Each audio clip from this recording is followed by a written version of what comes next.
Good morning, y'all.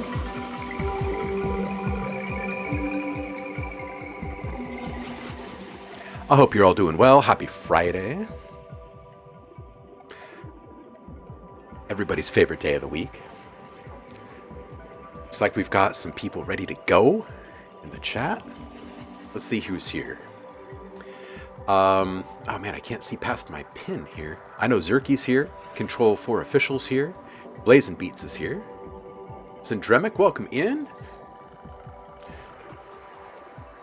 Shukrate.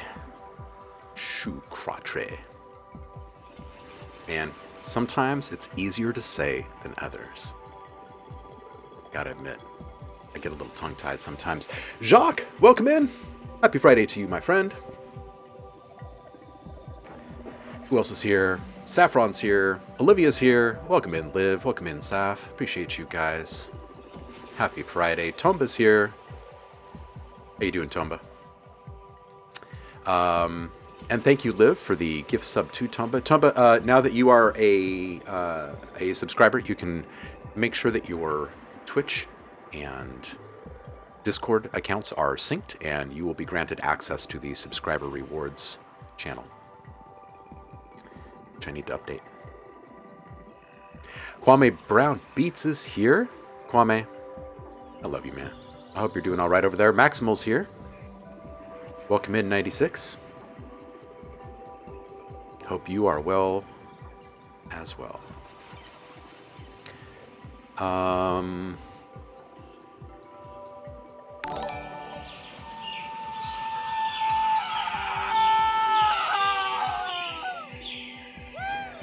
Respect the gazelle, y'all. Thank you so much. Respect you. Appreciate you, Far Horizon. How you doing? Jacques has been making classical music lately. This is great. Haha! Mama Blazin says, hey, y'all. Hey, Mama Blazin. How's things? Happy Friday. Syndromic feels like he's at an alien amusement park and the plants are talking to him.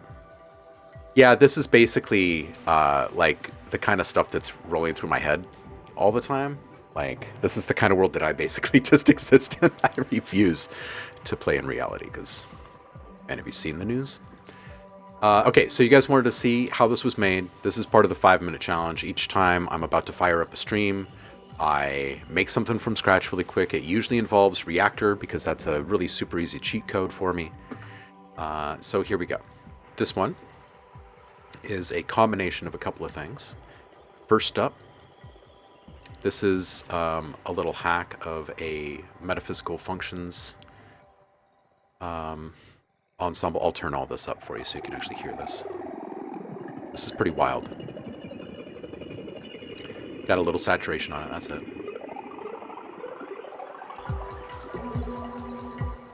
Next is this guy. This is fun. This little guy. This is actually an old school synth called Steam Pipe. And we're using the Glasswood template preset. It's being driven by the Euclidean Melodies ensemble. You can grab these for free from the Reaktor user library. That is then running through an instance of molecular and a little delay designer. Make it a little more interesting because without it, it sounds like this.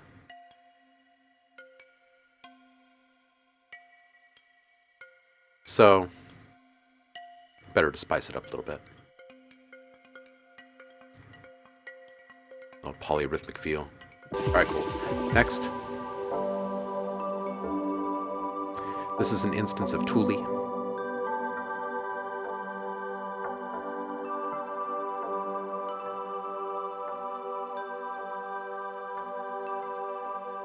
And Thule is just a combination of FM layers, really. That's it. split up between kind of like a choral pad and chime plucks. Random. What's up on this one here? What do we got here? Ah, yes. This is another fork of the metaphysical function ensemble. You can also get this for free in the user reactor library. This is fun. It's a good one.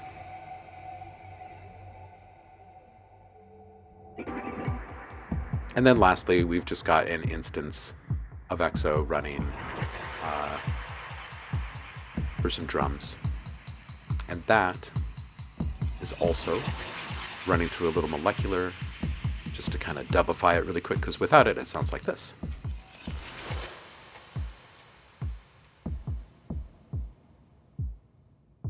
Pretty simple. And it's running through an auto filter, which is just opening and closing a filter like 2/3 of the way. That's about it. Put together sounds like this.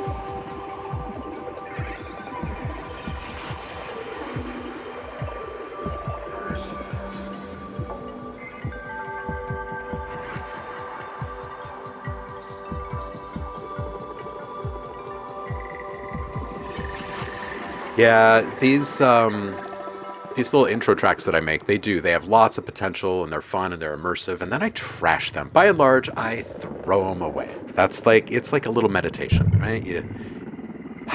It's kind of like, you ever see those sand paintings, right? Like Tibetan monks, and I mean, there's other cultures that do this as well, but like spend all this time making these amazing things, and they just sweep it up. Sometimes I just make something inside a metaphysical function and let it drown. And then I just work to it for a while, like this kind of stuff.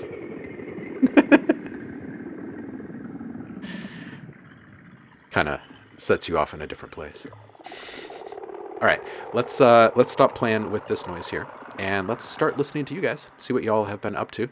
Hope you guys have been making some good stuff this week. I'm sure you have been. Turning off all this stuff in the background. So it's just you and me. All right, let's, oh, I'm not done with that yet. Hey, I finished bouncing sounds, y'all.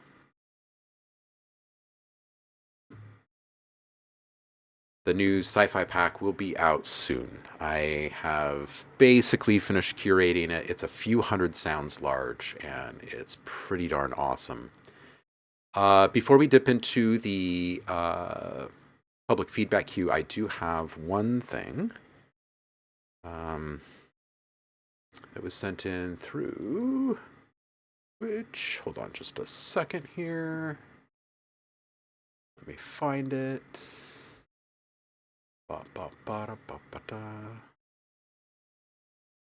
Okay, here we go. So we're going to start off with Control for Official.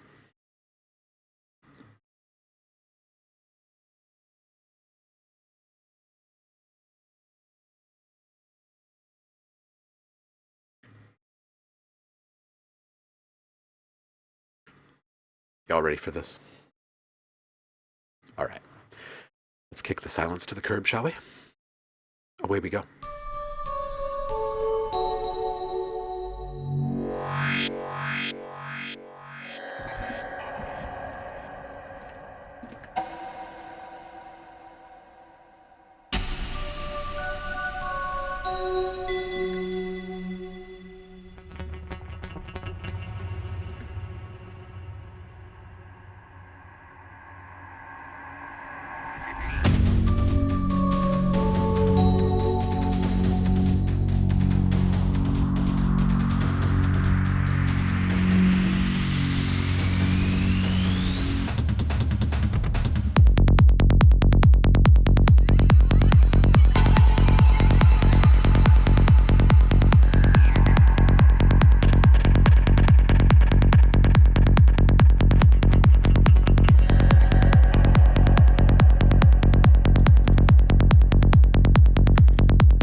person who teaches a discipline, shows the right direction to get wet.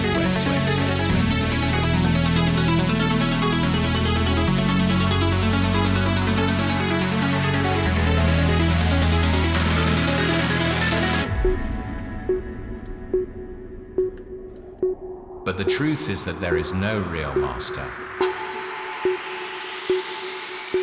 We are all masters.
All right. This is great. This is absolutely fantastic. I love where this is right now. I think you're given just the right amount of space and pace to everything in the intro. Really sets the mood. The LUFs are a little hot. Um, it's fine. It's not like affecting the integrity of the sound by any means. Um, but I feel like it could be just a bit less limited, just a bit.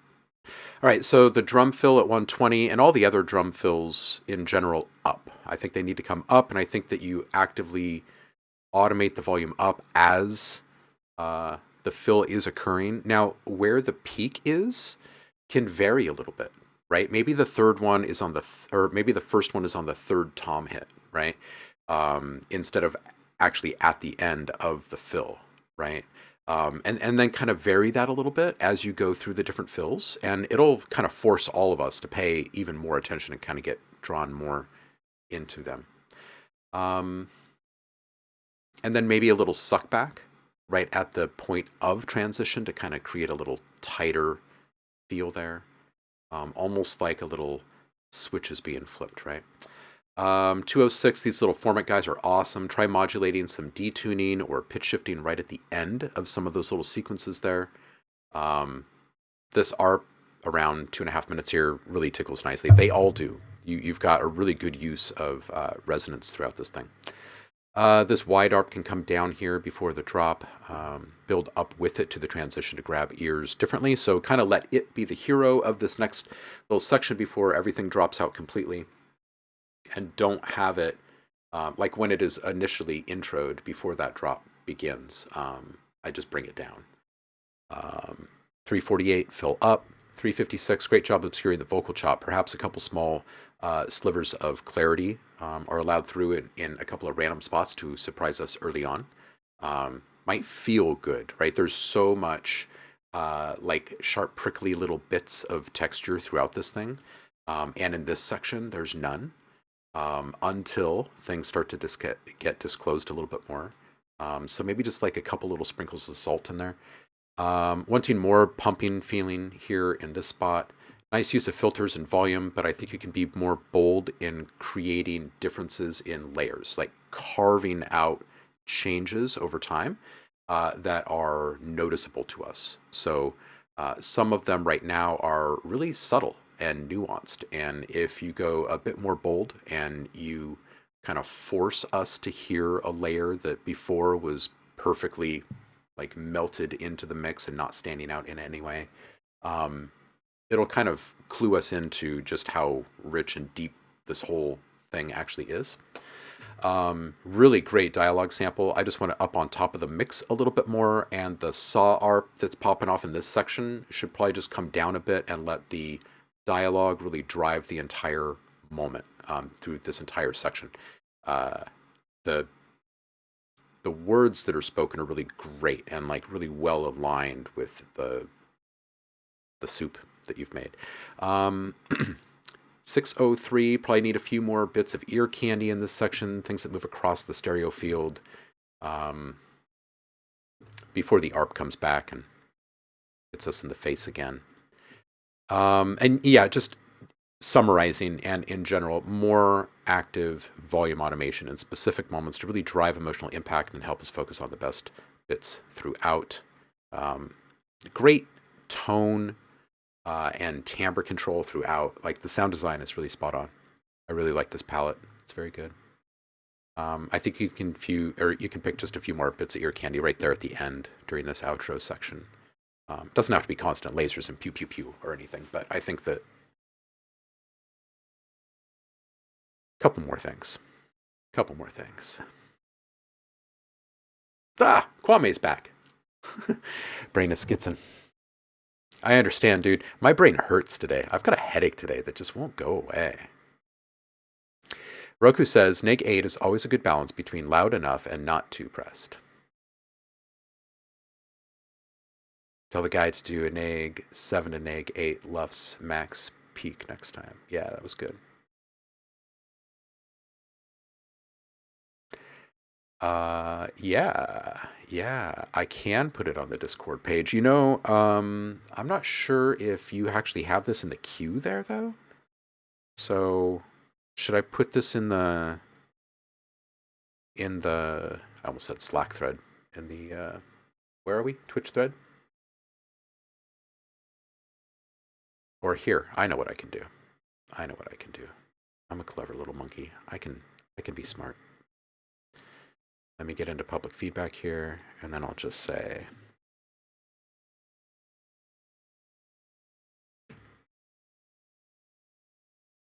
wait a minute, where are you?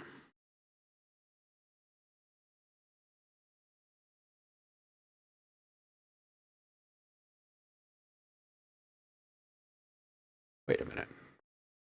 Are you, oh wait, am I putting an extra? Oh, I am. I'm just putting an extra character in there. Okay, so here, let's create a thread here. There you go. All right, so let's see who is in our queue today.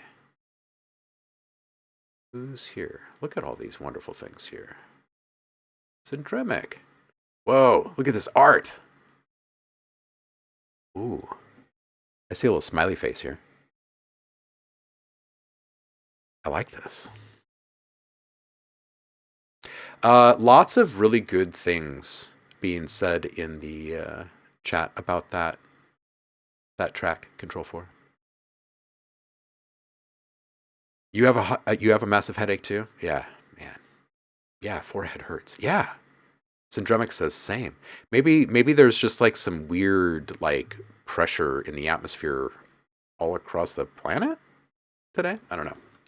But man, my freaking head hurts. All right, Syndremic, let's see if you can fix my head. Cyberpunk ambient vibes. Testing. Testing. Testing.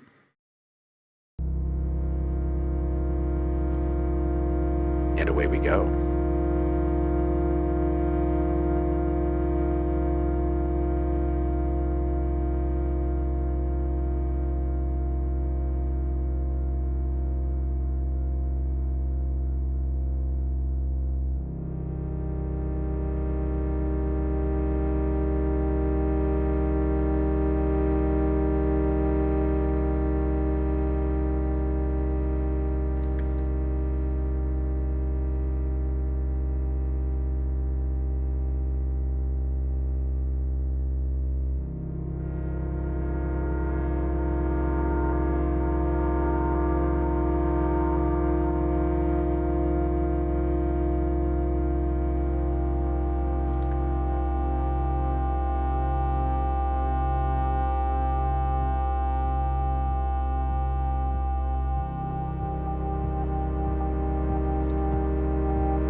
Yo, okay. Syndremic, I think this is absolutely fantastic. Absolutely fantastic. It's got so much potential, and we really do have to get you set up with a licensing portfolio because this one right here kind of stands out and tall above the rest. As it is right now, like if you put this out today, it would do quite well. It'd do just fine. And I can imagine so many different um, applications. Like people would pay to use this for sure. So, and I also hear what y'all are saying. A couple of you saying in the chat about the duration, like the length of this. If this was just like an album cut, like just for ears, I could see maybe a shorter version of it, but it runs congruent to the ethos of the piece. Like there is this arc to the whole thing, and there's a certain pace at which it's moving, right? If that changed, it wouldn't have the same potential that it has right now. It would feel like some sort of an excerpt or some sort of a condensed version of something that could be incredibly relaxing and drawn out and long, right? And I'm thinking of like, you know, a sync cue, like bed music for documentaries. Um, um, Man, so many different film applications. It feels like a cinematic bed in many different ways. So yeah, no, definitely not for TikTok, right? Yeah, very relaxing.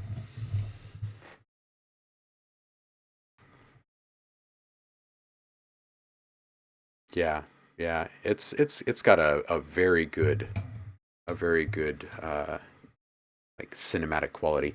I think your levels are really good. That's the one thing that I think stands out in this mix. Kind of above everything else is the levels, and then the delivery of each sound. But more than anything, the levels. Your stopping points in this one are allowing us to hear and appreciate all of the different um, little nuances, right? And there's so much change over time, so much disclosure of different layers, and all of that is happening at such a slow rate that we're actually able to hear all of that change, which is pretty fantastic.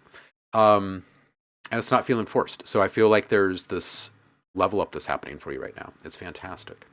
The lead that's kind of meandering around 156, if that had some sort of modulation on the attack parameter to give us a slightly different delivery as it's unfolding over time, that'd be so good. Um, that's really good.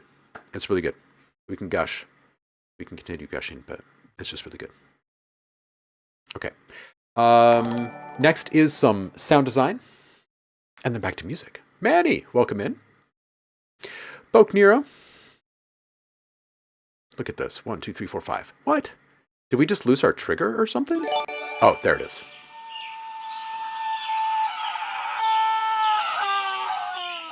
Respect the gazelle. Thank you so much, Boke Nero. Everybody that just got a sub, make sure that your Discord and your Twitch profiles are synced, and you will be granted access to subscriber rewards where you can download a whole bunch of sounds for free. Let's see what Boke has sent in. He's put together a little video. If you've been watching the Feedback Friday series for a while now, you've seen Boke Nero take on a role as sound designer for a popular game series, and there's just been a ton of growth over the past year or so, and this is cool. I'm looking forward to this. This is going to be kind of a sequential look of the growth over this time, like from in sequence, which I'm looking forward to. So Boke says, very unusual submission, but this is my sound design evolution for this one game from early 2023 to present. I'll say early 2023, my sounds sucked. They are not good, but now you can just see. How have I improved? All right, let's see.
All right, here we go.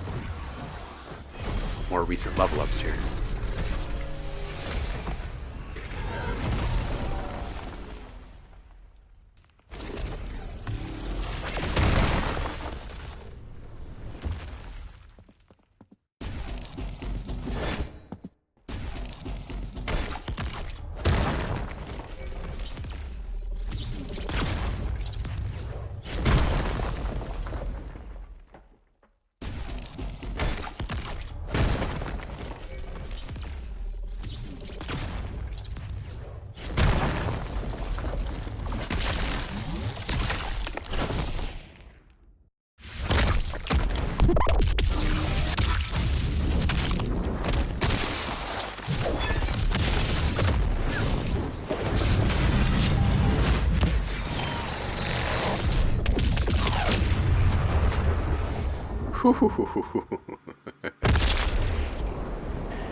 On Roblox, y'all.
Nice updates to this one.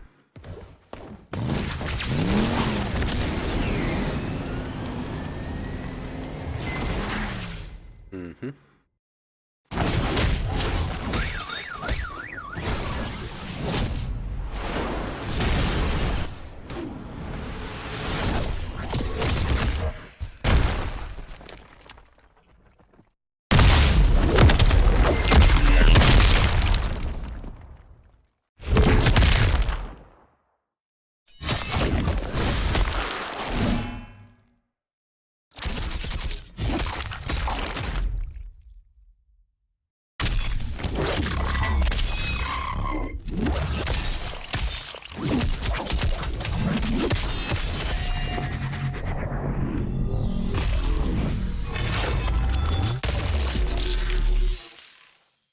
Yeah.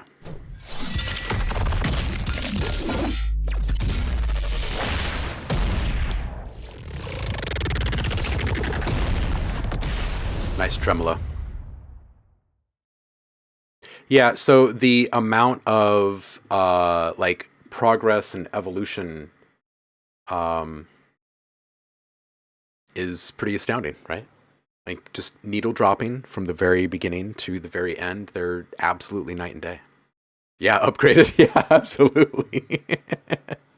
For real, for real. Both those are great. Those are great, and you've been absolutely kicking ass.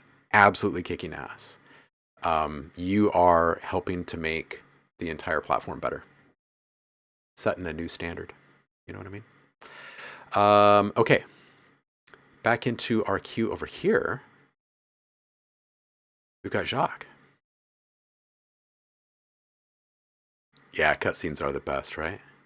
Yeah. They're great because you've got so much like continuity. You can really let some stuff play out. Jacques, what have you been making this week? Let's see what these birdies are up to. This one's called Fly to the Sky. Let's go.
Yeah, Jacques, this is great.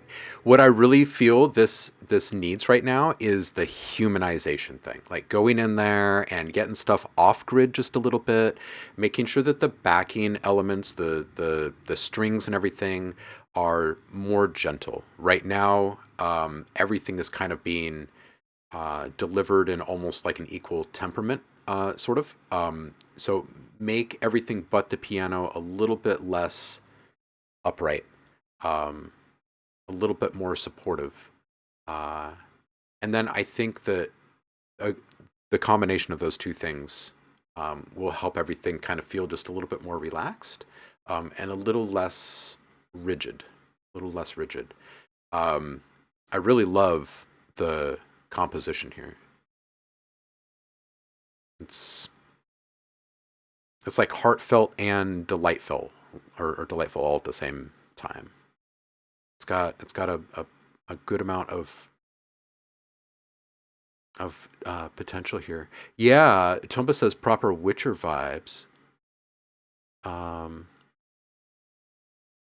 Humanization on piano would be good. A high note section, yeah. Make it less binary, yeah. Mm-hmm. Yeah, I think if you focused on those two things, this thing's pretty much ready to go. I like this. I like this. Zerky. It felt so short too. After the last couple things that we've listened to, it was like a couple minutes long, and it felt so short. Zerky. Excellent. You bet, Jacques. Absolutely. All right, Zerky, this is Lucifer, Final Master. Nice art, by the way. Lots of pouring lava falls. It started off as love I'd never felt before. I felt like it was heaven, turned into obsession, and he just wanted more and more. Every day was always the same. I would obey to his every wish, and I would always forgive him, fade into the sickness. Now I'm trapped and I can't get out. When he is close, he's making me feel like I'm not the one in control. It's like a master of puppets and I'm I feel like I can't get away. He's staring at me like I'm prey, and he's never gonna let me go. I knew when he told me his name that my whole life would go up in flames, but I can't help but loving my Lucifer.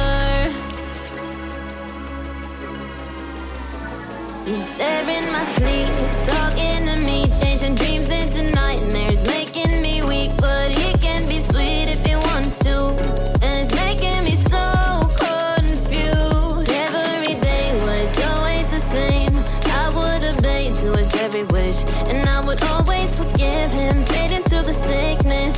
Now I'm trapped and I can't get out.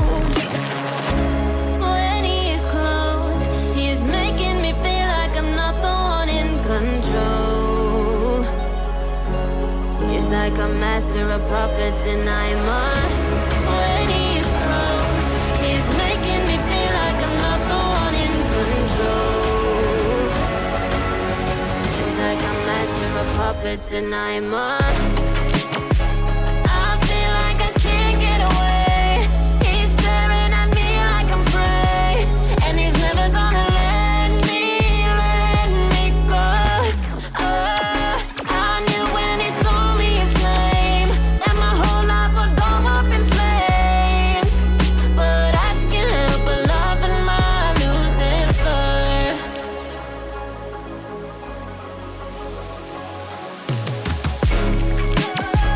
I feel like I can't get away. He's staring at me like I'm prey, and he's never gonna let me go. I knew when he told me his name that my whole life would go up in flames, but I can't help but loving my Lucifer.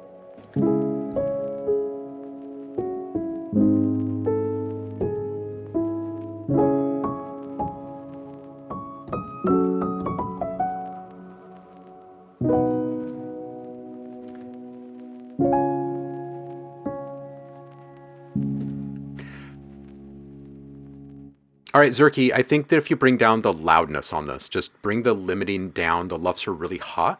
And I think there needs to be a greater amount of dynamic range for these really impactful, like sweeping elements to really, really hit the way that you want them to. If we hear a whoosh and the whoosh feels like there's a difference of like 3 dB from beginning to end, it's just simply not enough to make me go, whoa. I want like a difference of like 13 dB from beginning to end on that whoosh. You know what I mean? Because that's going to feel like something just flew at me. But you can't really have that when everything is pushed to a really, really loud point. So I'd bring down the loudness and then keep the loudest peaks for the biggest crescendos out of anything. It's going to do two things for you. It's going to dial up the emotional impact and intensity of your track by a lot, and it's also going to cut down on the amount of compression that's being shoved on your music by all of the streaming platforms when you release it. So sub can come down a good 6 dB, maybe 8. I love how unique the palette is, and the timbre mix is really pushing against expectations. Very interesting choices along the way, which is going to help it really stand out from the rest. I feel like the snare wants some more texture, and I feel like it's probably some saturation after a little bit of processing. So maybe a little bit of room is put on the snare, and then there's a little bit of saturation put on it. 234, I feel like there's a hat-like missing element here to drive a groove. It doesn't necessarily need to be like anything super quick, like a double time pace or anything, but something to kind of get the forward-leaning velocity happening here in this moment. I know I'm feeling it. I saw other people say stuff like, hey, like this is League of Legends type song.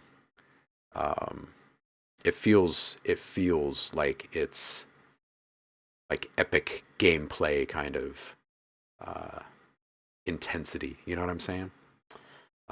So having something in there that combats that small amount of drag that's occurring there, I think is good. Tighter EQ on the piano, I think a little less low-end energy down low is going to play out well here. So it kind of sits up on top of everything just a little bit more. Yeah, back off the loudness here, and I think this thing is just really great.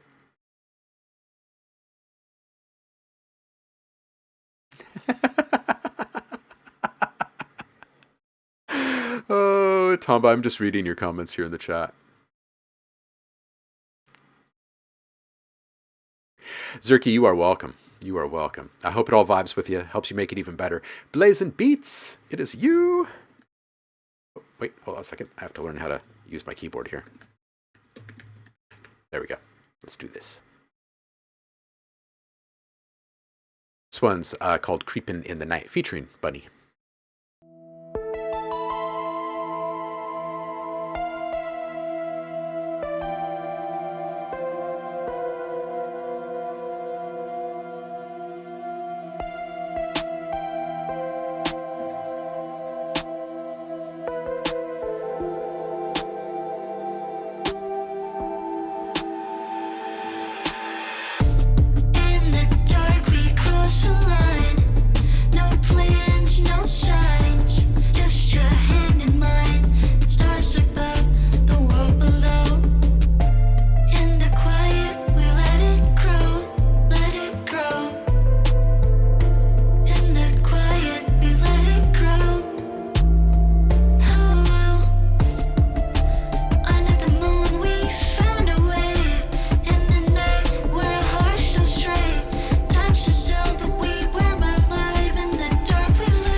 I wasn't expecting it to end.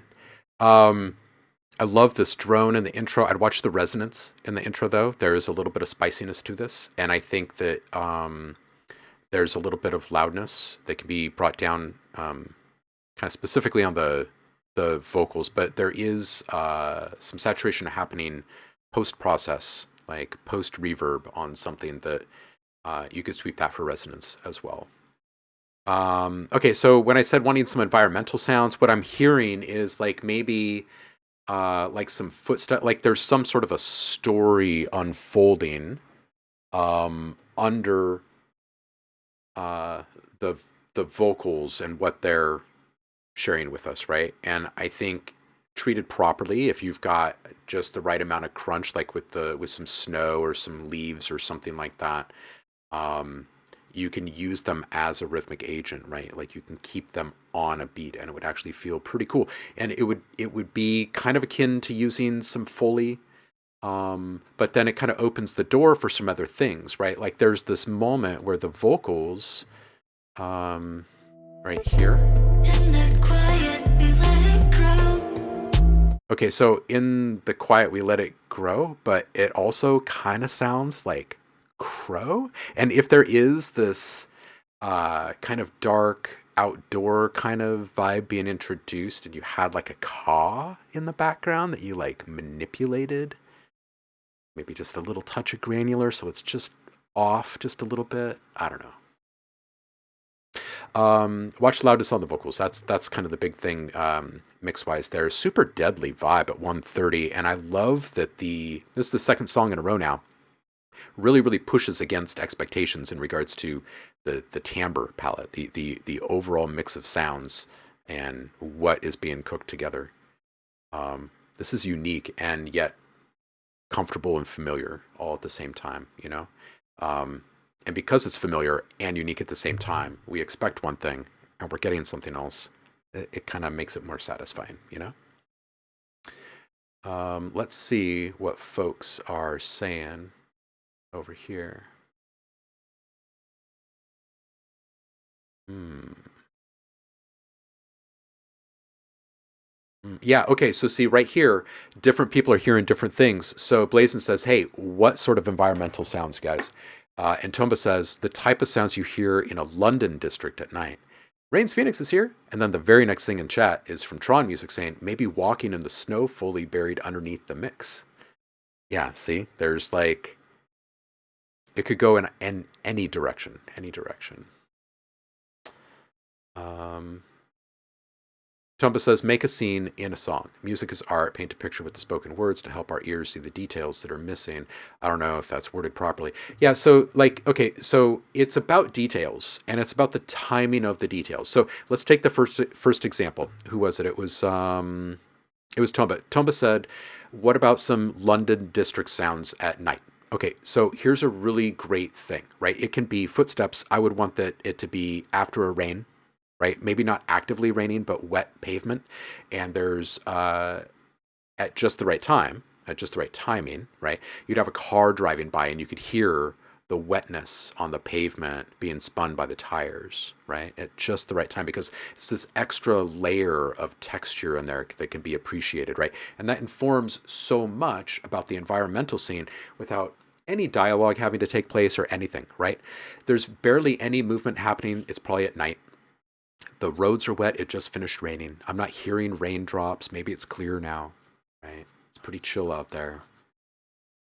So that kind of leaves you feeling like alone at night, a sense of kind of like near isolation.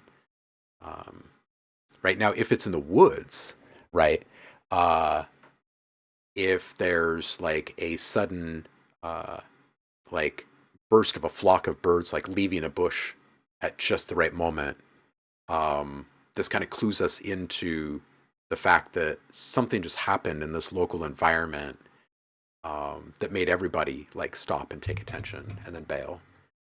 But those tiny little details, it can be really fleeting, and it only consumes a couple of seconds in your project, and yet the transformative nature of the entire thing is rather profound, right?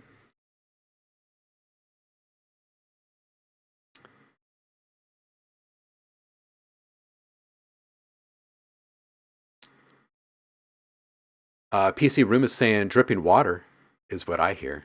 Anubis, welcome in. Happy Friday. Tron says maybe the snow is melting. Blazon's thinking wet pavement would be awesome. Yeah, this is great.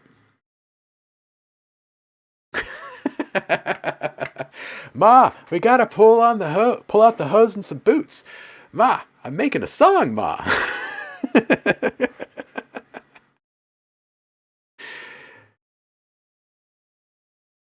Yep. Tumba's nailing it. It just kind of helps you make the scene more complete. Yeah, the what, where, why, when, and how. Exactly. Give me the details. What's the lowdown of this track? What am I feeling? What am I supposed to be feeling? What are the details?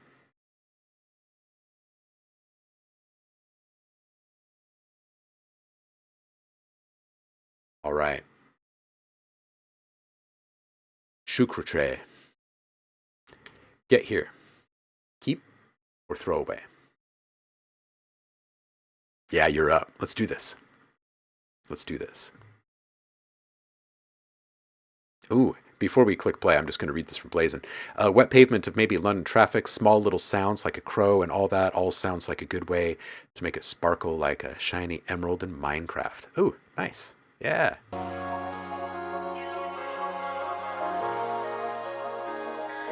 How did you get here? I see you beside me. Heart beating high speed, I don't take it lightly. How did you get here? I see you beside me. Heart beating high speed, I don't take it lightly. Searching for my peace, can you find Bonnie? In need of new weed, addiction chronic.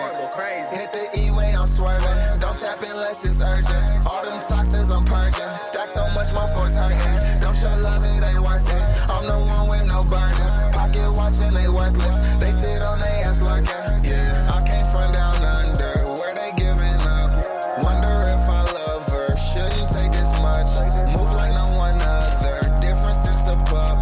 It could be so simple, but most don't try enough. We rushing to make it work. Keep grinding until it hurt. I'm sprinting, can't give up first. All that bitching makes it worse. Map it out, it becomes painless. Move with the changes. This a perfect picture that I'm painting. And I'm paranoid, you can see the void. I can hear the noise, got me hearing voices. Hope this shit was painless. Move with the changes. This a perfect picture that I've painted.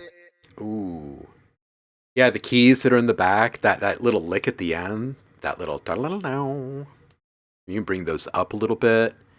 And maybe you don't even need to move them away from center more. When that little lick was heard, I felt like that was actually over to the right a bit more than I was feeling for the rest of the track. So maybe it's actually in a good spot. It just needs to come up a little bit and maybe even hit it with a little bit of overdrive so you can get the upper frequencies to sparkle just a little bit more. So it helps it cut through the mix just a little bit. Right out the gate, I like where the mix is. It felt a little unbalanced in the middle here.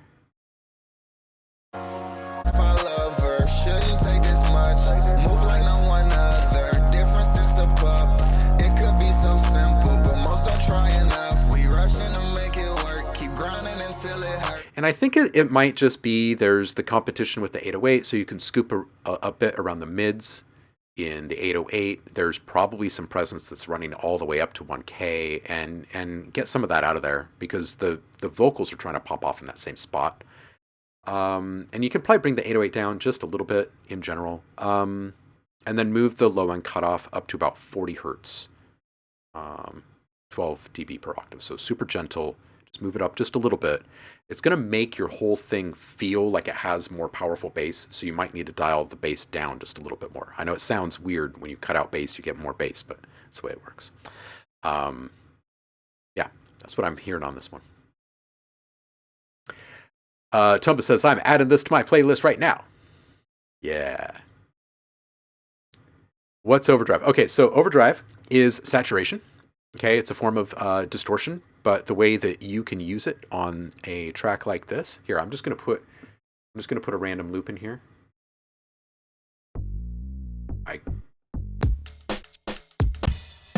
Well, these are all drums. I'm gonna put in. Okay, we're gonna take this piano, and we're going to loop this piano.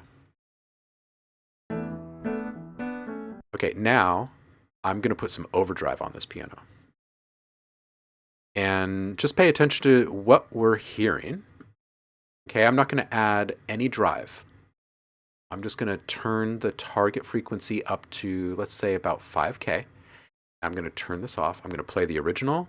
After it cycles through one time, I'm going to turn it on, and you can hear the difference, okay? And this is without adding any drive.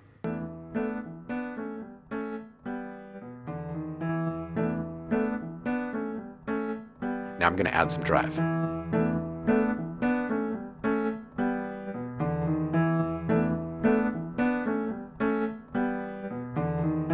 So what this is doing is it's exciting the sound, and it's adding more frequencies. It's like agitating the sound itself, and it's adding more frequencies up here where we're targeting them.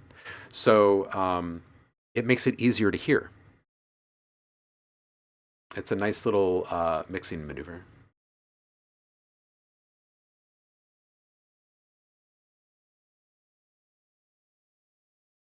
You bet. You bet. I hope this all vibes with you. Helps you make it even better. Yeah, it does. It brings it to the front.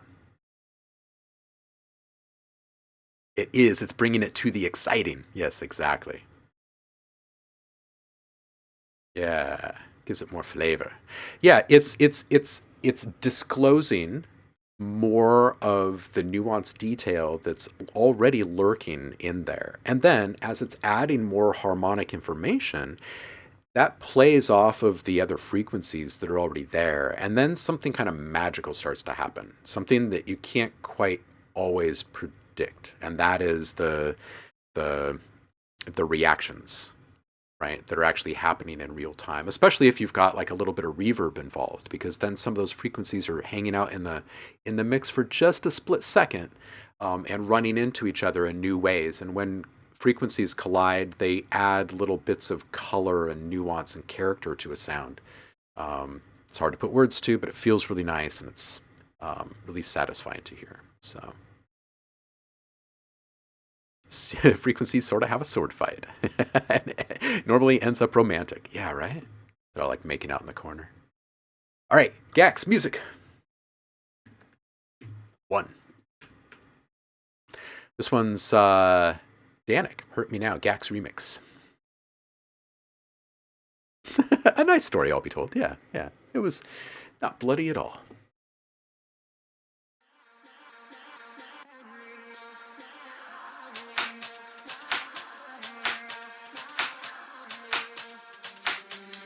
Can you tell me what is missing? Can you tell me what is wrong? Just lately it's been different. Been different than before. My mind is spinning like a roller coaster ride. And I don't even care who's wrong or right. You're losing the feeling, just say it and don't back down. 'Cause if you're really gonna hurt me, just hurt me now. If you're really gonna hurt me, just hurt me now. If you're really gonna hurt me, just hurt me now. If you're really gonna hurt me, just hurt me now. If you're really gonna hurt me, just hurt me now. Tears are on the carpet, and it's getting hard to breathe. I know it's what you want, but is it really what you need? My mind is spinning like a roller coaster ride, and I don't even care who's wrong or right. You're losing the feeling, just say it and don't back down. 'Cause if you're really gonna hurt me, just hurt me now. If you're really gonna hurt me, just hurt me now. If you're really gonna hurt me, just hurt me now. If you're really gonna hurt me, just hurt me now. If you're really gonna hurt me, just hurt me now. If you're really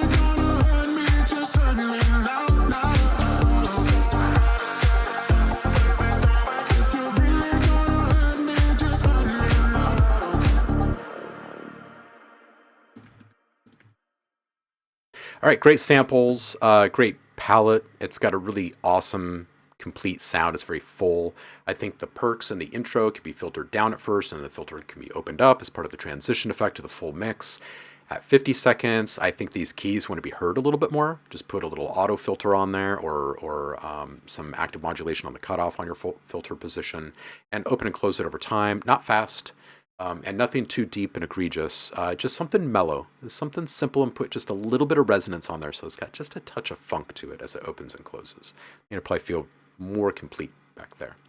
The hats feel disconnected from the rest of the mix, like they're being pushed back in the room. I'd say audition a different reverb, probably the same one that the snare is using, to create more cohesion there.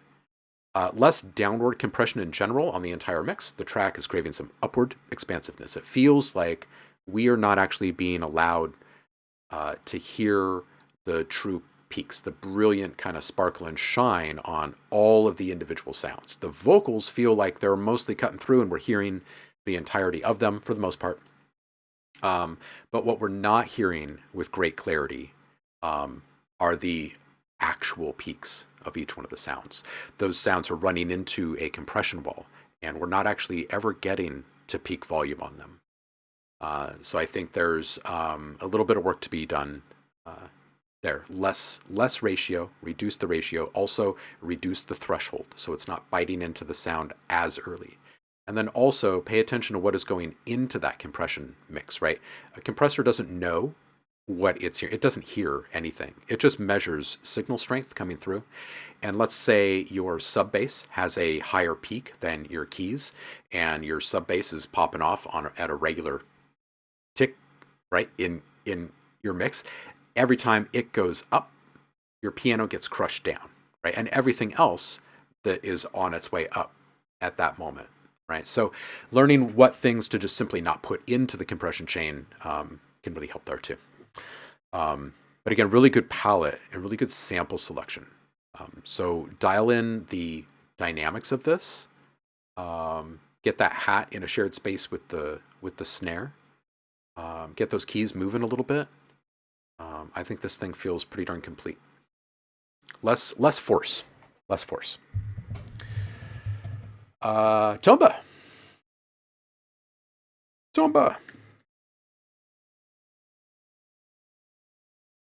It is you.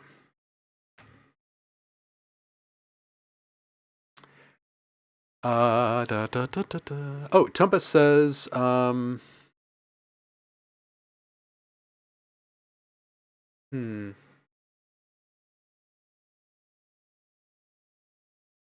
harmonization thing he was talking about happens at 138. In yours. Excellent.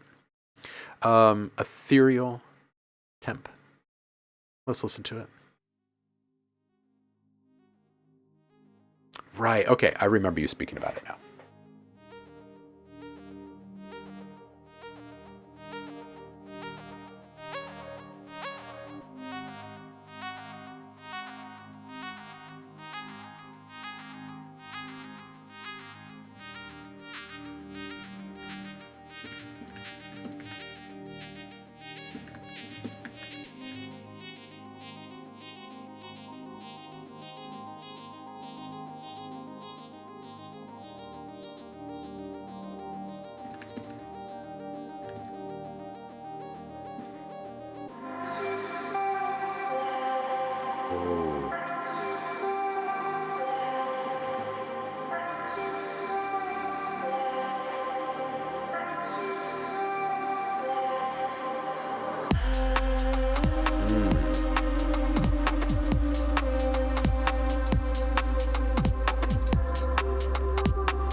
Is this not love? Is this not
Dude, okay. Number one, I wasn't expecting it to cut off quite like that. I love this. I love this. I don't want you to change very much in this. I think a little more of an upward surge feeling at the point of transition at 1 minute, a small suck back around 113 to kind of highlight those vocals right there. I think the ARP wants a little bit more verb at points, so it can kind of cream out and then kind of come back into itself and then kind of cream out again. And yeah, I love the harmonic stuff happening at 1.5 minutes or so. I feel like this is so dreamy and I want more. I want more. I don't want you to change any direction. You can fix the ARP, yeah.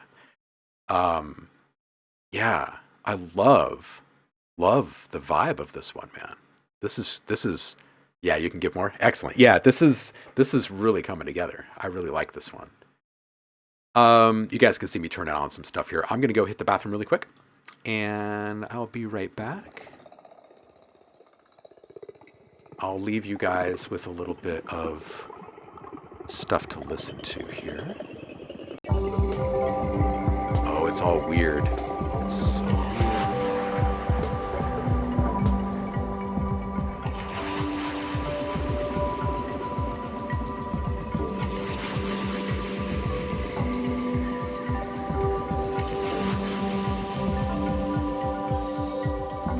I'll be right back, you guys. Don't go anywhere.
I'm back.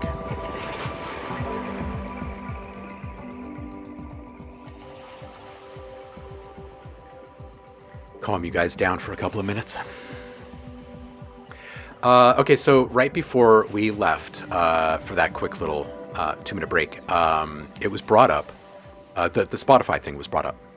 Now, for those of you who have not heard, Spotify has updated their terms, and immediately you see a bunch of distributors updating their terms as well, like DistroKid, TuneCore, that type of operation.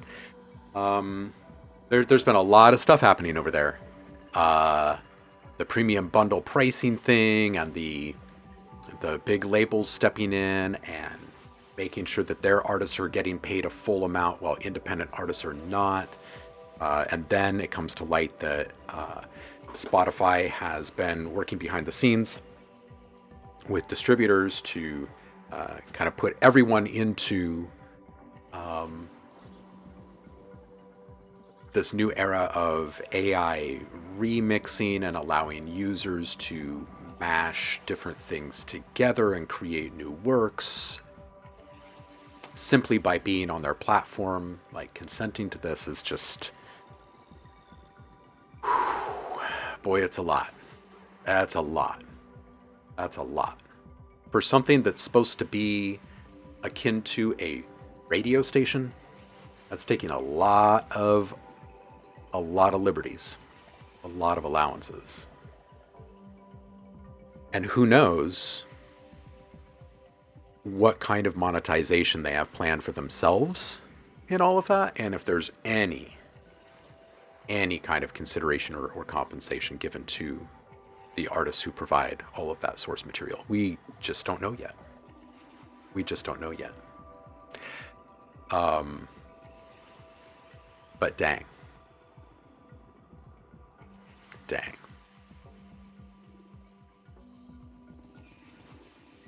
Tumba says, to be honest, I don't want to make money off my music.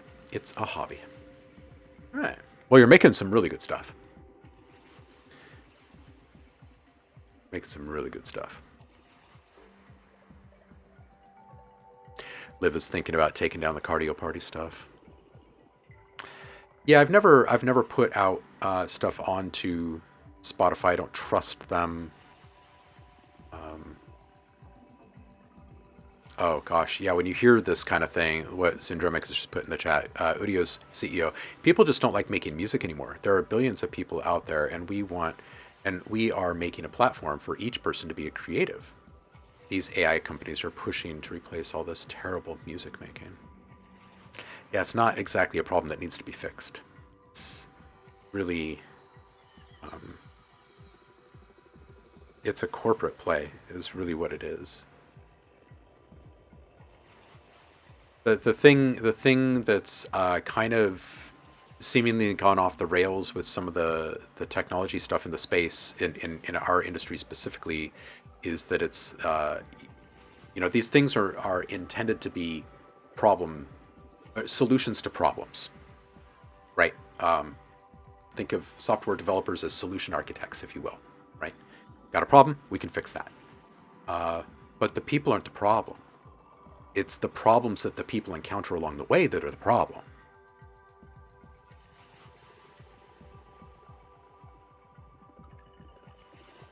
Tomba says, not everyone is a photographer, but people use Instagram. Yeah. This is true. This is true. I mean, everything's going to change. We can't really, really stop it. We do have to adjust with the times. Yeah. But we can make conscious decisions about where all of our stuff goes and what we're supporting. So it's good to be informed about these things. It's good to know. Let's, shall we get back to some music? Oh, yeah. BC Room saying, but if you took those pictures, you are still a photographer, and that's the issue. Syndromic says, Instagram isn't making its own photos. Well, actually, it is. Yeah. And Olivia says, platforms die when people stop using them. Simple as that. It really is just as simple as that. If you wonder, like, what's the power that you hold as just like an average common person in the world of AI and advanced technologies and online platforms and blah, blah, blah, your power is not logging in if you don't agree with it, not using their product if you don't agree with it. That might seem like it's actually powerless, but we've all seen what can happen socially when the common people kind of band together and do something en masse. It can change something literally overnight. And if one of these companies is kind of made overnight, they can be broken overnight just as easily. Just as easily. It's worth considering. You know, if there was actually some sort of big takedown movement against Spotify, I'm not saying we should do that, but if people decided to just coincidentally coincide removing their products from Spotify all at the same time, on the same day, it would cause some things. It would cause some things.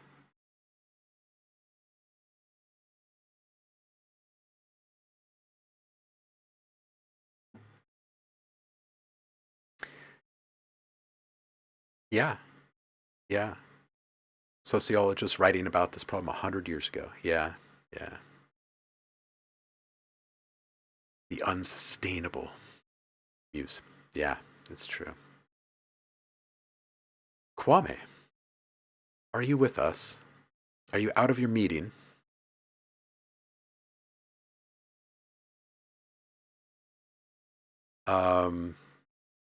Yeah, Jeremy says, it's hard to deny putting your music on the largest platform when you have no guarantee others will do the same. Yeah, yeah, absolutely. It's hard.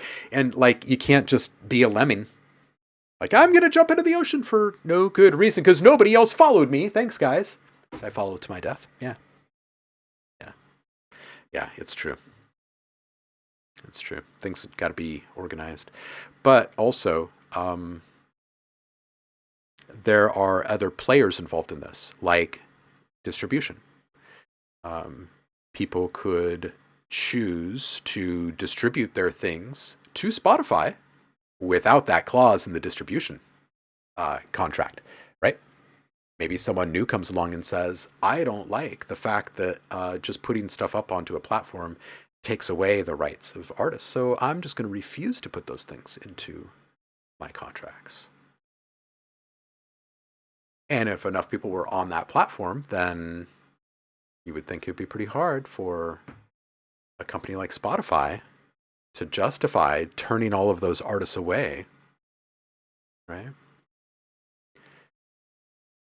PC Room says, the problem they have isn't even the AI music itself, it's the users who are creating massive amounts of tracks and artists and then using bots to farm listens and actually bring in the bank to do it. Yeah, it's true. It's the people that are like just exploiting. It's true.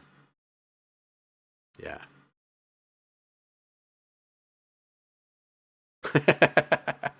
Still the best meme that Muse ever did. All right. I'm not sure if Kwame is in the room right now. Is Kwame in the room? I don't know that Kwame is in the room. I think I might skip him for a second until we see him come back in.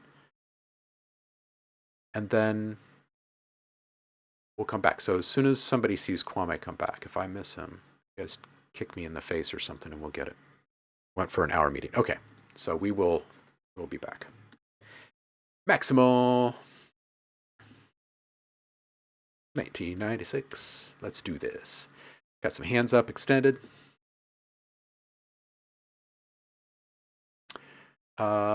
Speaking of Spotify.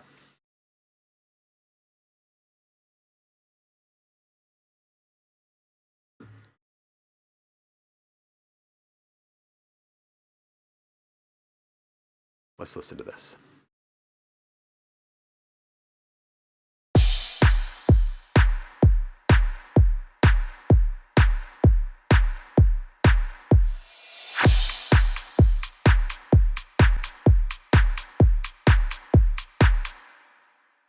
Hands up.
Hands up.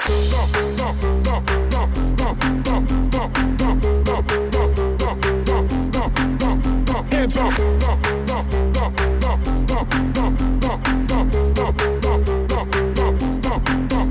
Hands up.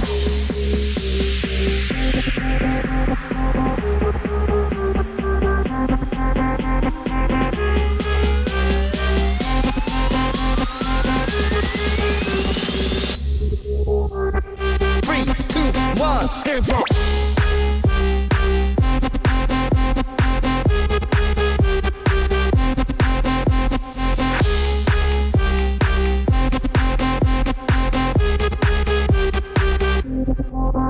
Hands up.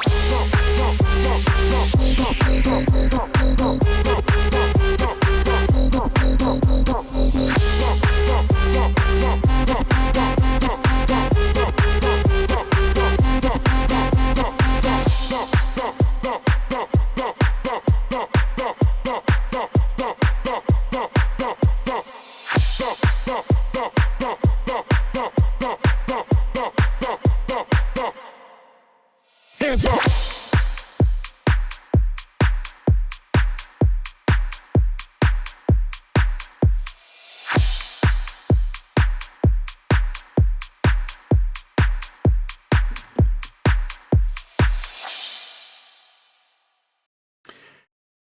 Welcome in, Rose Blunt.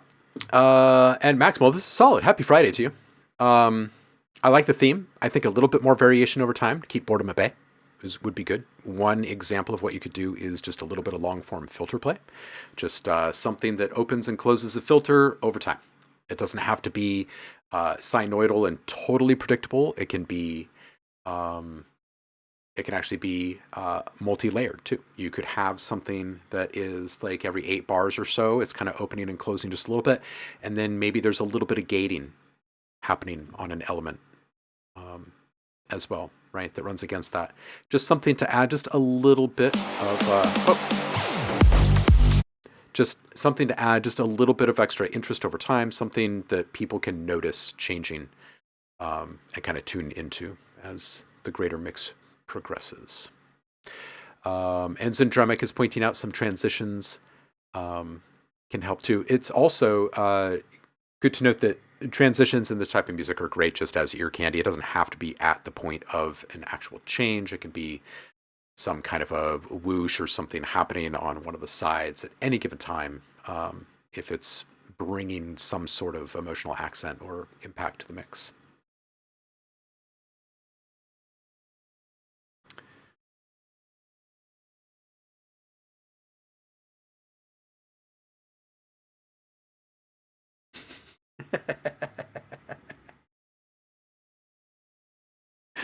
Nice one. Nice rhyme there, Tomba. That's good stuff. All right, let's head back. Naked Zombo.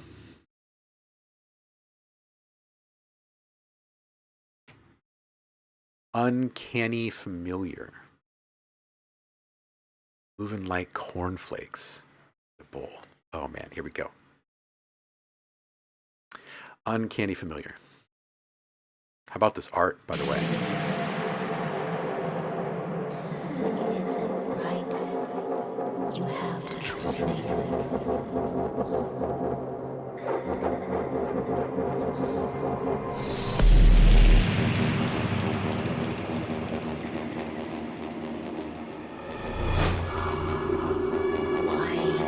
Why do I feel this way?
I'm so sorry. Oh, don't be sorry. That was lovely. Naked Zombo, this is great. This is great. This is great. Tomba says, this is sex. This is true. This is ear sex. It's true. It's true. That was great. Can we just talk about how great this was? That is some squeaky sex we're having, right? Right? Right? Don't give me the what eyes. Come on. Come on. It is. It's some squeaky sex. It's a sneaky, deadly type beat. I think it just utterly guts you. It's great. I love how this giant reverb just, it's like you just walk right up to the belly of this reverb and slice it open and its guts just spill right out. Man. Far Horizon says, that was great. Love to my ears. Zendremic says, I'd say more positive things if Naked Zombo didn't skip at the beginning of stream. I could be convinced to say nice things next time, though. I think if Naked Zombo came in here and tried to skip early in the stream, it was probably because Naked Zombo was excited for us to hear this awesome track. That's what I'd be saying. I like this. I really don't want this to be changed in any way. And I like how you push against some, I'm not going to say rules, the common expectations, right, of wrangling your reverb, that type of thing. When you kick everything to the curb and it's just this like guttural, bassy mess in the reverb, it's actually quite a beautiful thing just to hear all of those frequencies let loose like that. Yeah.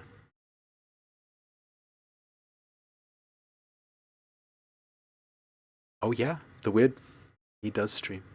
It's true. Oh, about the reverb? Yeah. Yeah. Yeah. Yeah, I haven't seen a Wid stream in a bit. We should reach out and do another little cross stream challenge kind of thing. Put the sample in there from the Clash of the Titans at the drop. Release the Kraken. Naked Zombo, don't change this one. I like this one. Just for what it's worth. What it's worth. Don't go putting a big knife and carving away a bunch of stuff in here. Okay. Yeah, I really don't have anything for you on that one. That happens like once a stream or so. So good on you. This one's for you. I want to hear more from you. I really do. Naked Zombo saying, my first track out in a while, and I'm glad you don't have much to change. Yeah, I really don't. Yeah, this is not turkey. Stop carving. I agree. Far Horizon, I'm going to go ahead and guess that this is more of the new stuff from you, given the name that I'm reading here. Malaria 3. Oh, I'm excited to hear this. Yeah, this is new stuff. Okay, everybody get ready. Buckle up. Let's go.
Yo, Jeremy is nailing it here, saying the synths are great.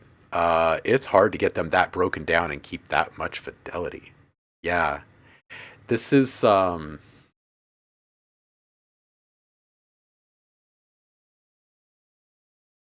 love it.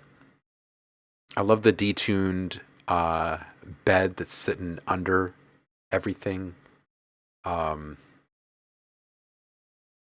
At about a minute when the transition happens, I kind of want something that isn't a traditional transition type sound in there.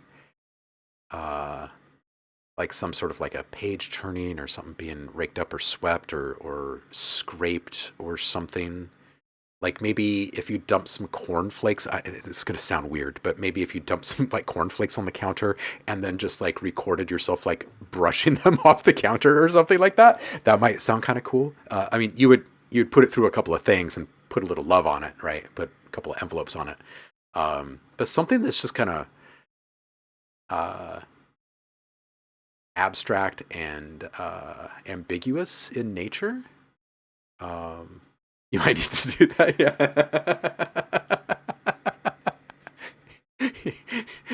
You might need to move to do that. I would think I lost my mind. I think there is a certain kind of freedom that happens when everyone around you feels that you've lost your mind. They stop expecting the same kind of things out of you. It's kind of nice, actually.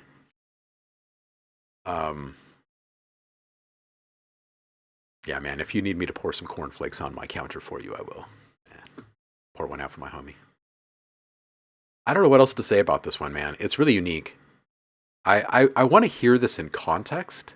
Like, where is it going to be in the album? I want to hear the bookends on either side of this one. It feels a bit like an interlude piece, kind of. I saw the word poetry. I think Tomba may have put it in there in the chat. Like, that really got me working in the direction of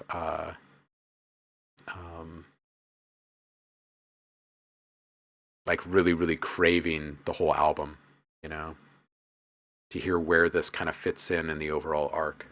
Yeah. You might want to have cornflakes, yes. Yeah, okay, yeah, so this is more of a filler track per se to move to another chapter. Yeah, that's kind of what it felt like to me, like some sort of like an interlude or some sort of down piece. Yeah, serial beats. You have put quite a bit in the chat this evening.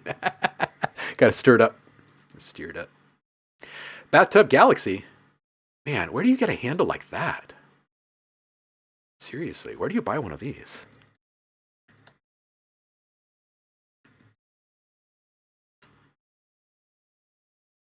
Seriously, like that is more than one word. I'm so cereal, man. So cereal. Each song is a cereal box, but the mascots as monsters. All right, this is Bug from the Moon, and Bathtub Galaxy is saying, I don't usually make this kind of music. This was just for fun. Let's see what it's all about.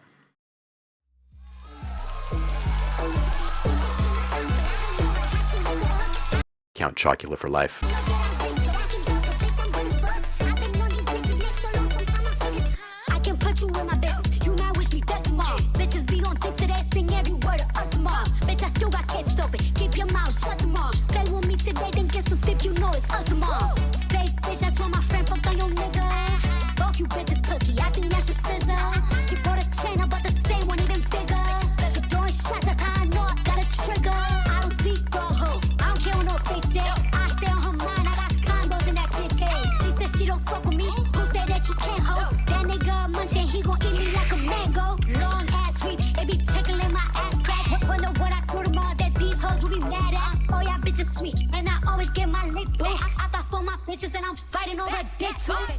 Oh man, this is so good. I love this. I love this vibe. Can we go back just a little bit? It's right here. Right here.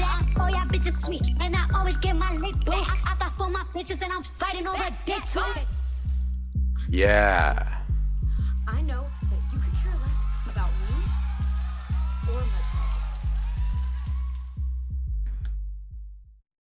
Okay, so outro audience up. I'd also spice that up with additional cheering. And maybe someone giving props. Like you're hearing it from a show or something, right? All right, so I want the vocals up just a little bit of overdrive to finish them will help them sit right up on top of the mix, no problem. The bouncy ARP guy that's on the right can come down about 6 dB or so. Feels kind of lonely over there, so maybe put something on the other side. Squawk back at it, a little I'll call and response kind of thing.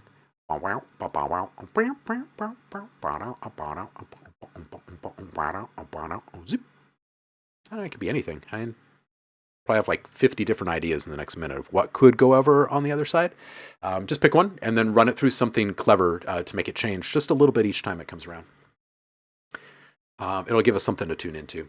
Outro audience up a bit, spice that up with some additional cheering and maybe someone giving props. Yeah. Oh, me singing it. Day is complete. There you go. Bed squeaks on the left. There you go. The Ballad, TFT, welcome in. Happy Friday to you. Paul Paradise, welcome in. The Toyota AE86, the world.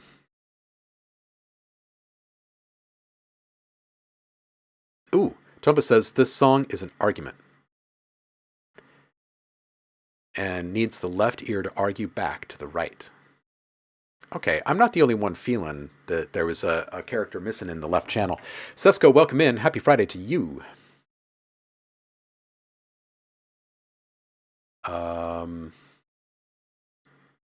Frankenberry says Tron music.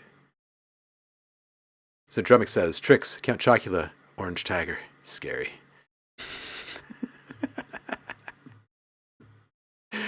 Oh man, Paul Paradise, floating through space.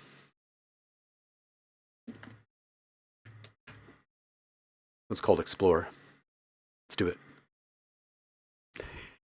I don't know why, Zindrumic, but that just reminded me of Yan Can Cook. Yan can cook, and so can you.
Yo, Paul, if you could bring down the loudness on this one and then just release this, that would be so good of you to do. That would be great. It's just a little bit too loud, I think. It's just kind of pushing against the integrity of the sound to the point where I can't really turn this up. And this is about the level that I would want to turn it up to, and I want the satisfaction of turning it up and getting that extra juice out of the mix. You know what I mean? Yeah. Hey, Rains Phoenix, how you doing? I see you lurking there. I really enjoyed this one, Paul. This one instantly puts you in a certain kind of state of mind. Yeah. And people are digging this. Squeeze the juice. Release the juice. Ballad. Sorry, the ballad. Not just any ballad. The ballad. This was awesome, Paul. That's coming from the ballad there. All right, second time submitter. This is my latest project. Was mostly wanting advice on the vocal mix and song structure. Still writing up the lyrics, but the idea behind the song is the idea that there is some pressure that always weighs on me, but it gives me perspective. Nice. Oh, wait. Hold on a second. I can't hit play on this yet. Sorry, ballad. The ballad. My bad. I have to go up here and I have to click play on this one from Kwame because he's back from his meeting. And then we will listen to you immediately. Now, there should be a disclaimer. I haven't hit play on this yet, but you should probably put on something comfier than what you're wearing now. And if you're naked, then just grab a drink and light a fire in the fireplace or something. Because it's Kwame time. Let's do this.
Yo, Kwame, I like this one. I kind of want either one of the perks to be swapped out for a hand drum or just for there to be a little bit of hand drum work over the top of this thing. I think it would feel really nice, and I don't want it to be something super vanilla like a little like fingertips on bongos.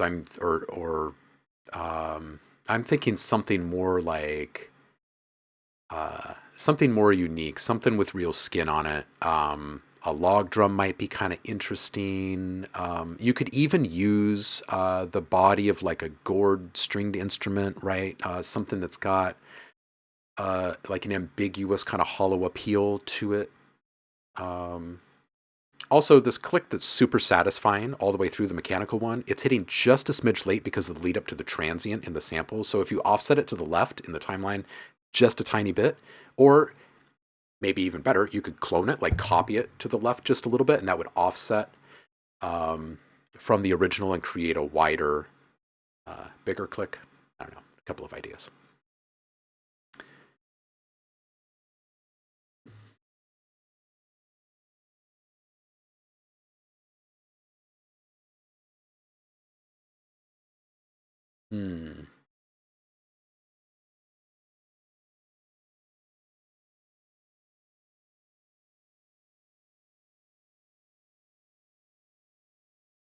Do it, says Syndremic. I will.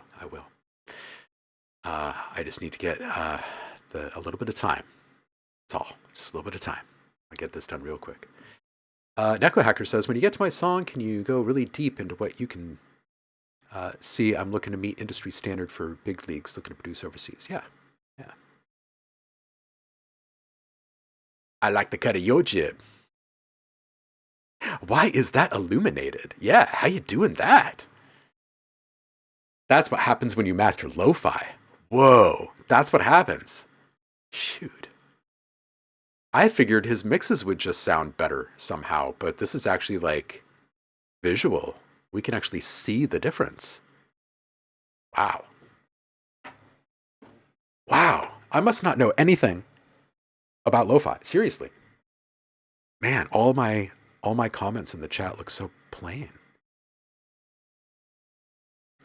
Tumba, just grab a hall pass and make it quick. All right, the ballad. Let's do this. Sorry we had to bail on you and come right back, but that's what we had to do. Gravity loves me too much. That's a great one. It's a really cute dog, by the way. The ballad is saying, been trying to figure out vocal mixing. Any advice to help?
There's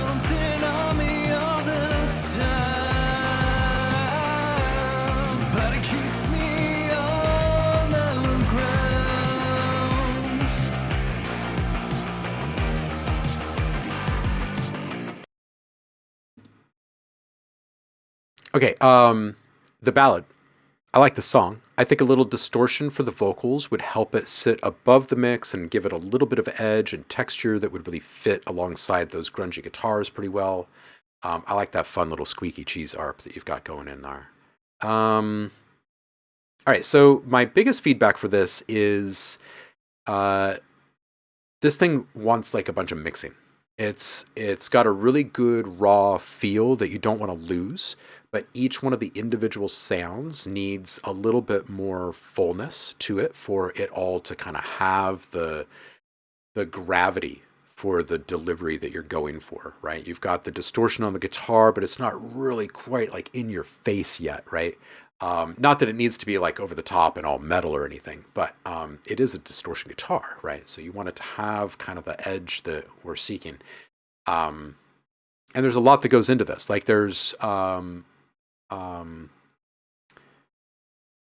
don't know how many elements in this track, but there's a good dozen or so, right? You're going to want to go through each one and hit each with an EQ first. Make sure that you're not letting through mostly low frequencies that don't need to be there. But as you're going through and identifying what parts of each sound is kind of like the main focal point of each sound, go and find that same spot in the EQ of a different sound and carve out just a little bit there if that sound happens to be busy in the same spot. And this is called subtractive EQing. This helps other sounds stand out. So instead of turning things up, you're turning other things down around the things that you want to hear. And then when you start to make everything louder through compression and distortion as you're finishing up all these sounds, things will feel like they're kind of locking into place a little bit better. So on the one hand, all the sounds can be individually processed a little bit more. And then on the other hand, they can all fit together through gelling, right? A little bit of cooperative EQing, some shared reverb and some shared compression would probably really help this whole thing feel more complete. Stephen Acosta's here. How you doing, Naomi? Happy Friday to you.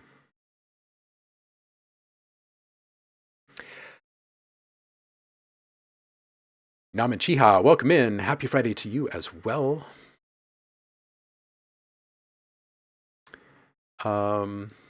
Let's see here. I'm just checking to see what people are saying in the chat about this one. You don't hear, it's odd, you don't hear the doubles at all in this. I wonder if SoundCloud is still processing. What are the doubles that you're expecting to hear?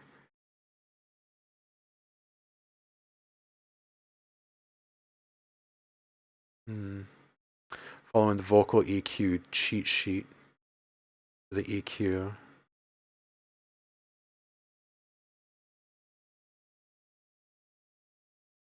Hope you're having a good Friday too, Stephen Acosta.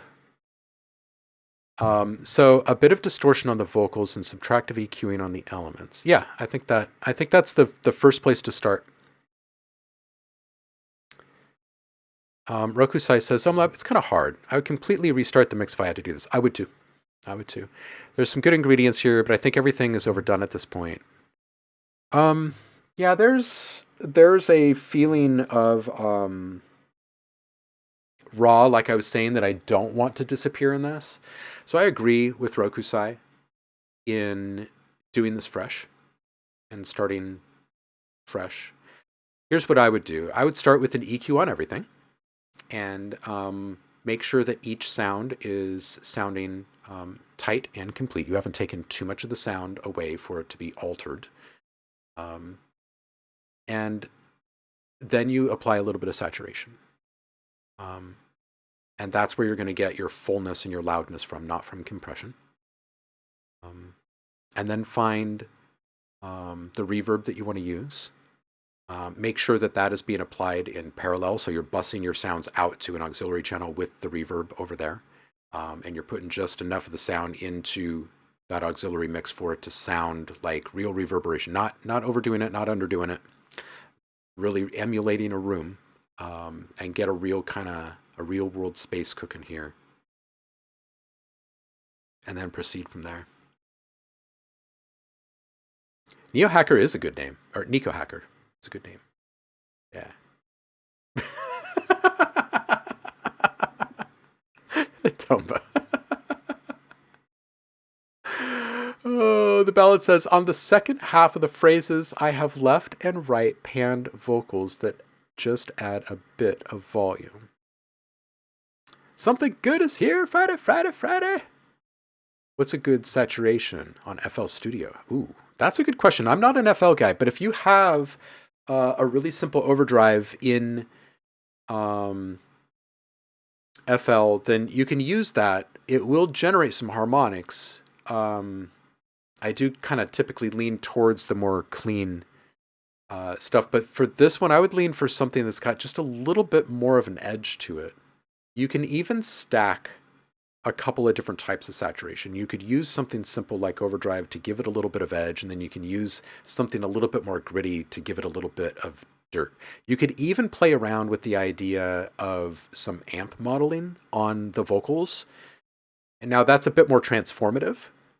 But it might be kind of cool. Like you're at a point with the track where you can play around pretty freely, I think, especially if you're willing to approach the mix fresh again, and see what really excites you about it.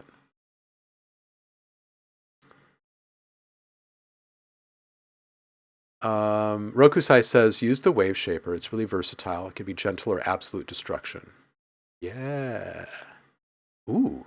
Something Good says, I changed my headphone ear pads for the first time today. Nice.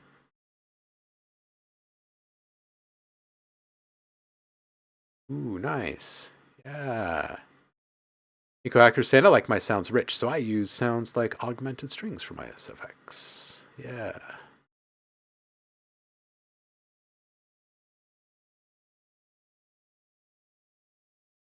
Let's do this. The ballad, I hope that vibes with you. Helps you make it even better.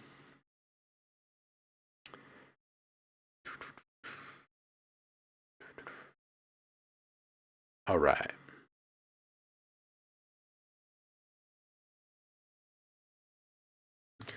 Let's do this.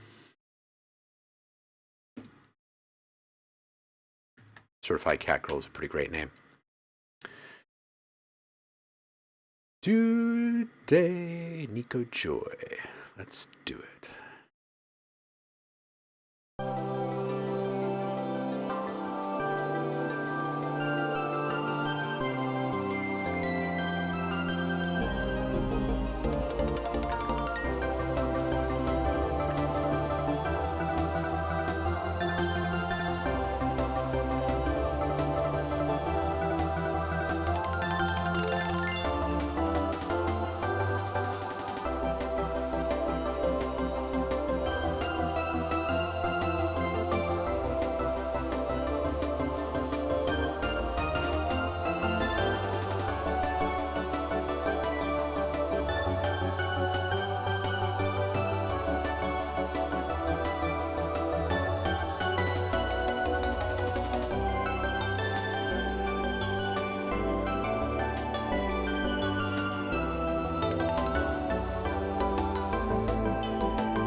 Okay, here's what I got for you. Right now, I feel like you're 75% of the way there, roundabout. The pad and the reverb, well, maybe more like 85% of the way there. I think the pad and the reverb can come down a bit. They're both kind of working against clarity right now because they're at a level that is competitive instead of supportive. So bring them down. And maybe move the bass down 1 octave, and that will also remove some competition. So here's what I'm hearing. I'm hearing that there's a lot of things that are kind of close in proximity to one another. Loudness, tonal quality, octave range, and a lot of the different characters in the music are fairly busy. So the more separation you can create, the better. So if you bring the pad and the overall reverb presence down a little bit, you're going to be hearing the sparkliness of the individual sounds more because there won't be as much sustained melange in the soup. And there will also be a little bit more ability to hear the individual transients of each sound, which will help with the storytelling, right? And if the bass is moved down an octave, that fully becomes more supportive, and we're allowed to focus more entirely on the notes changing in the melody, right? So a little bit more focus on linear storytelling in the mixing. And by that, I mean, if things can adjust to what's happening in the mix when there is a lead line and it's doing its thing, it should be above everything else by at least a few dB, right? And everything else kind of down and a little bit panned away from that thing that's kind of our main focal element. These are really nuanced changes, but they all kind of stack up and add to more focus for us. And then lastly, the main lead synth in this can have just a slightly different treatment than everything else. Everything else feels like it's been treated pretty much the same. So I would differentiate it just a little bit. Maybe it's got a different type of saturation on it than the rest. Maybe it's got just a slightly different reverb level than the rest of everything else. It doesn't need much to kind of signal to us that it is the true lead here. But kind of lean into this idea of this linear storytelling, right? We are following this one thing that's changing over time in a fairly linear fashion, not all of the things that are happening constantly. Let's see what people are saying in the chat.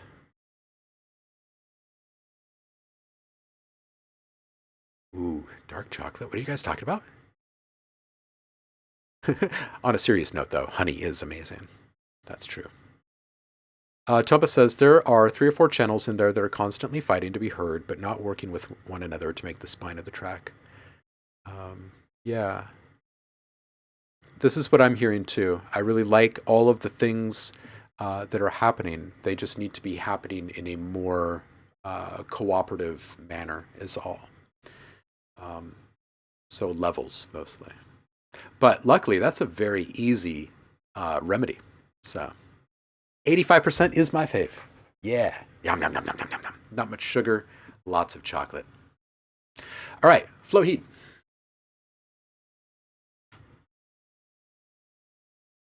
And Siri always thinks she's so much smarter than us. All right, Flowheed saying, typically make hard rock music, but I've been experimenting with a different sound, trying to incorporate those elements into different style. This one's called We Weren't Chosen, We Were Forgotten.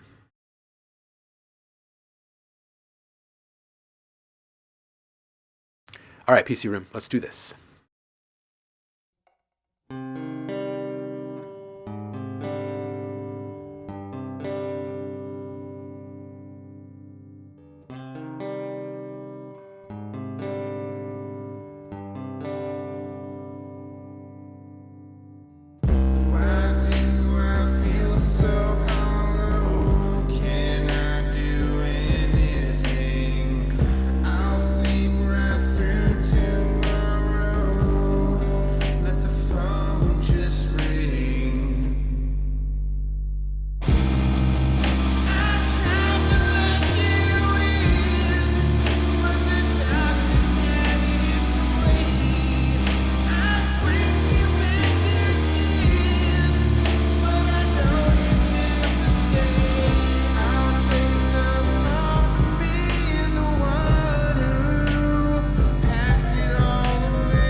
darkness had its way, I'd bring you back again.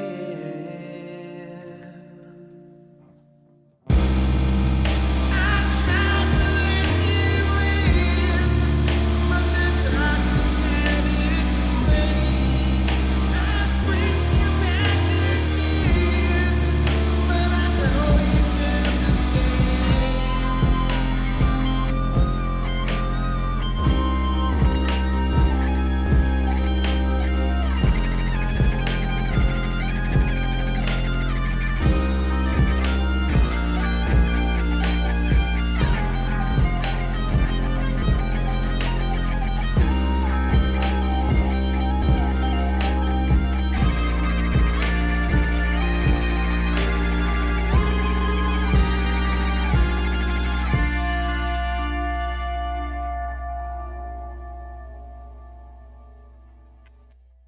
Yo, okay, I dig this. I like the kind of like falling to pieces kind of feeling in this one. The sustained elements can come down a little bit. The guitar on the left side that's kind of noodling around in the beginning is cool, but it's also being completely swallowed and can barely hear it.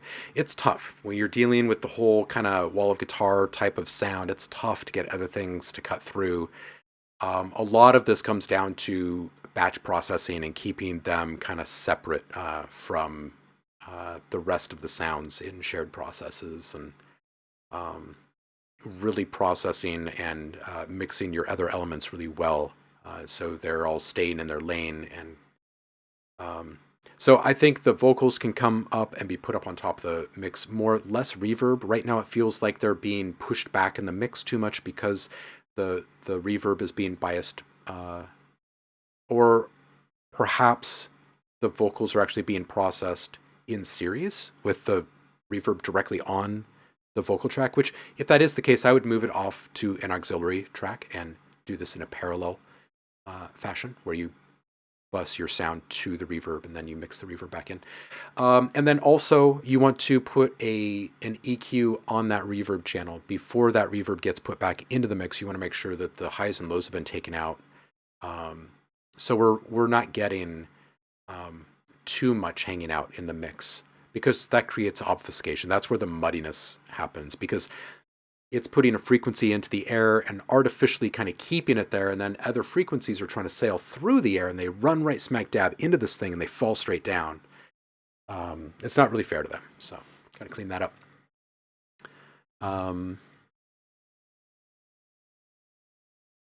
Yeah.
my world.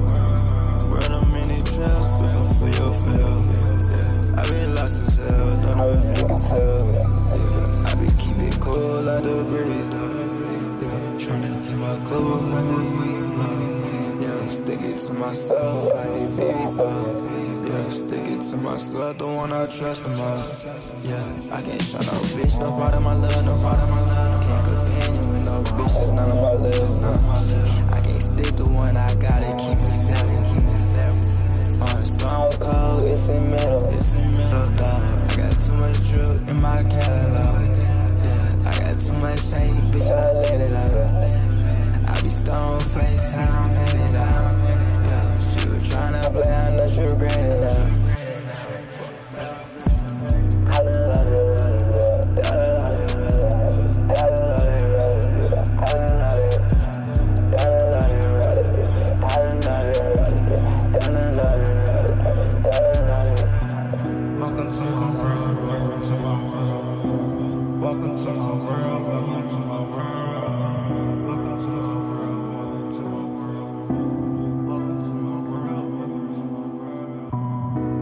Yo.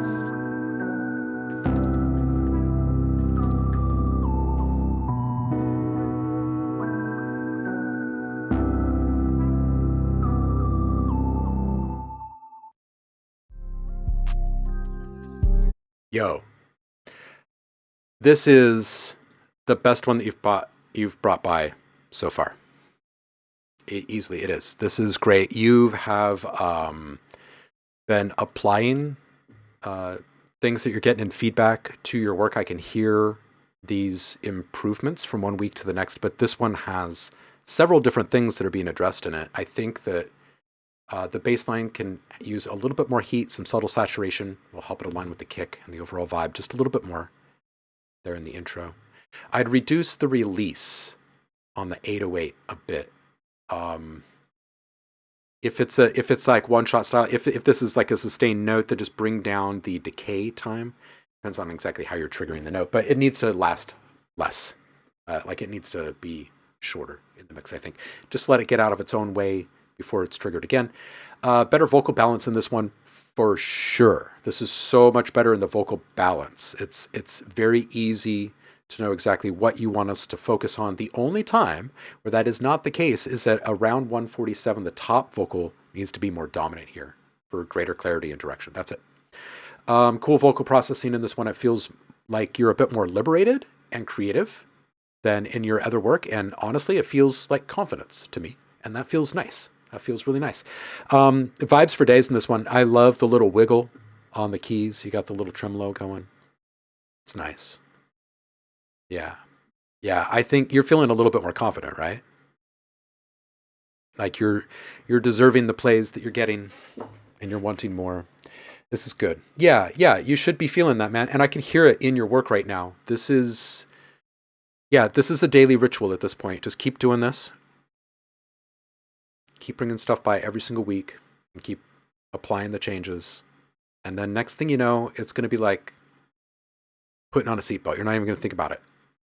You're going to sit down in your chair and you're going to start doing things so you just don't even think about it anymore.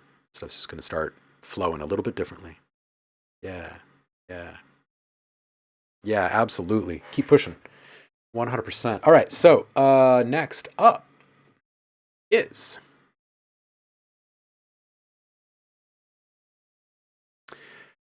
Brook Dystopia. Not yet normal.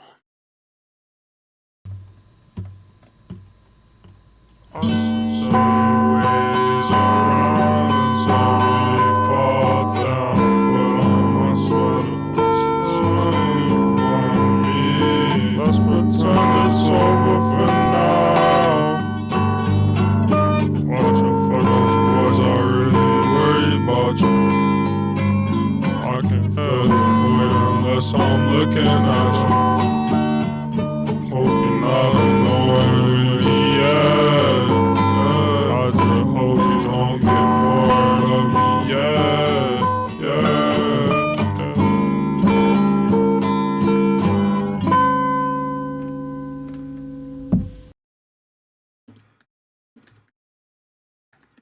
All right, I like this. I think the loudness needs to come down. It feels forced. The loudness does. Everything else feels good. I enjoy the jangly, raw nature of this. I just want the integrity of the sound to be honored. And this is the type of thing that should be heard pretty close to the same level as I would hear it if I was in the same room with you. And I know that the guitar isn't sounding like that. So, and your vocal, right? It's being pushed out quite a bit. So bring it down just a little bit. Don't limit it quite as much. And then in regards to the vocal layering, which I think is really cool, it'd be interesting to hear you process one layer differently than the other. Like, what if the bottom layer actually had a little reverb that was actually being modulated just a little bit? So it gave it like a little bit of a whoa, whoa, whoa, whoa, whoa, whoa kind of a thing as it was coming out. I think that feel kind of nice. And also, like slightly unsettling in a satisfying way, right? You know, a la Sonic Youth or something. Yeah, let's see what people are saying here. Philly saying raw. Yeah. Sidremic saying folks from the North Luffs, Colin. They said he took all their Luffs.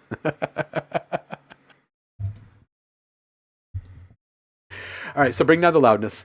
Play with the vocal layering just a little bit. The processing on one of them I think would be cool. I like this. I want you to bring by more. Not sure. Let's see what you got up to this week, huh? The vocals are just a placeholder, but fit the right sort of tone I'm looking for. All right, a little work in progress here. See what it's all about.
Yo. Yeah. Yeah. Nice use of sound here. I like that there's a rhythmic appeal being introed by something that is so minimal in the mix. It's a really nice lean-in agent. Cool inversion of expectations at 25 seconds too. Vocals up a touch more at 40 seconds. Same thing with the one at 47 seconds as well. I think the ambience at 111 can be a little bit more atmospheric and textural, like dust motes floating in the air. Just layer in a little texture layer that has a larger verb, no lows. Just EQ that out. Then add some subtle modulation to it so the whole background of the track feels alive and really breathes when the instruments drop out for a second. At 226, there's some white noise hitting in one of these elements. It's got a fair bit of resonance ringing too. Watch out for that, because when it dips out at 231 or so, the whole mix lightens up and feels much more clear. So something to be aware of there. And pay attention to how much duplication of those same frequencies are occurring in the moment through reverb as well. So all that said, because that's all pretty nitpicky stuff. All that said, I love this one. This is one of my more favorite ones of the ones that you've brought through so far. And you've brought through some really good stuff. It's got a really, really nice aesthetic. And it has this kind of even keel feeling of control to it. Yeah, it's got a nice thing going on, man. It's really good. It's really good. Needs a little refinement, sure. Yeah, but yeah, you're there. I would love to hear something just a little bit more textural in the presence in general when things drop out for just a second, because those tiny little cutaways, they'd be so satisfying when you got it just right, you know? Yeah, appreciate you. Absolutely. All right, Hoshi. Let's do this. This one's called Wipe Your Tears.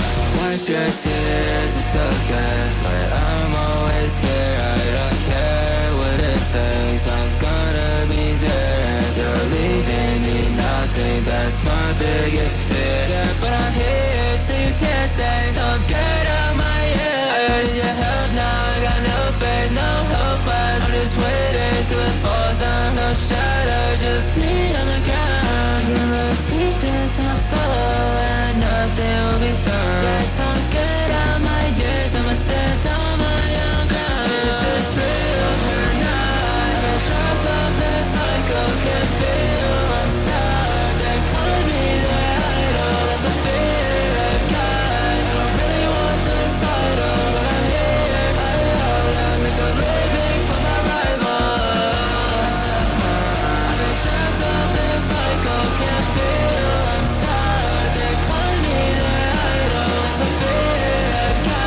I don't really want the title, but I'm here. I hold up, make a living for my rivals.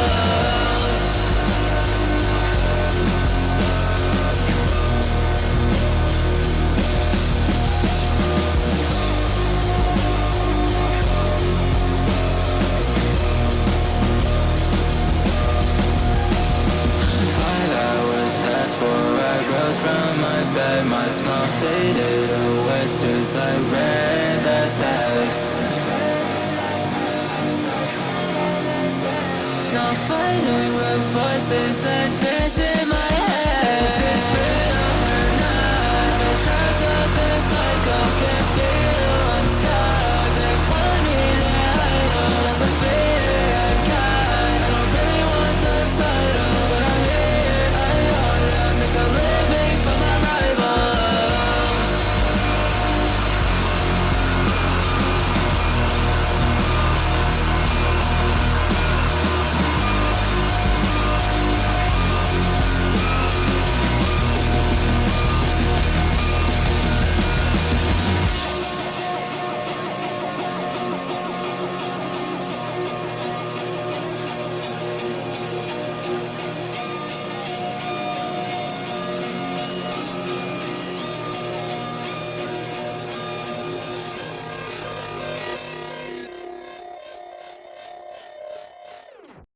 Yo, Hoshi, I think this is a good song. You just got to bring the loudness down. If you turn it down by a bunch, that would be better. That'd be better because it's gonna just get squished so badly. Yeah, song's good. Loudness is out of control. Jeremy G. Viking says writing was on point. I like the vocals too. Mix needs work for sure though. Cool delay fade out. Yep. Syndromic says I have fatigue. Yeah, this is it. This is it. Arms Prod, sorry we are missing you this week, but please bring it again. Not next week, but the week after. Just a quick reminder, there will be no live stream next Wednesday and Friday next week. No live stream next Wednesday or Friday next week. All right, we've got that out of the way. Rose and Blunt, it is you. This one's called Devil Inside. Look at this picture, by the way.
Yeah. STP, how you doing?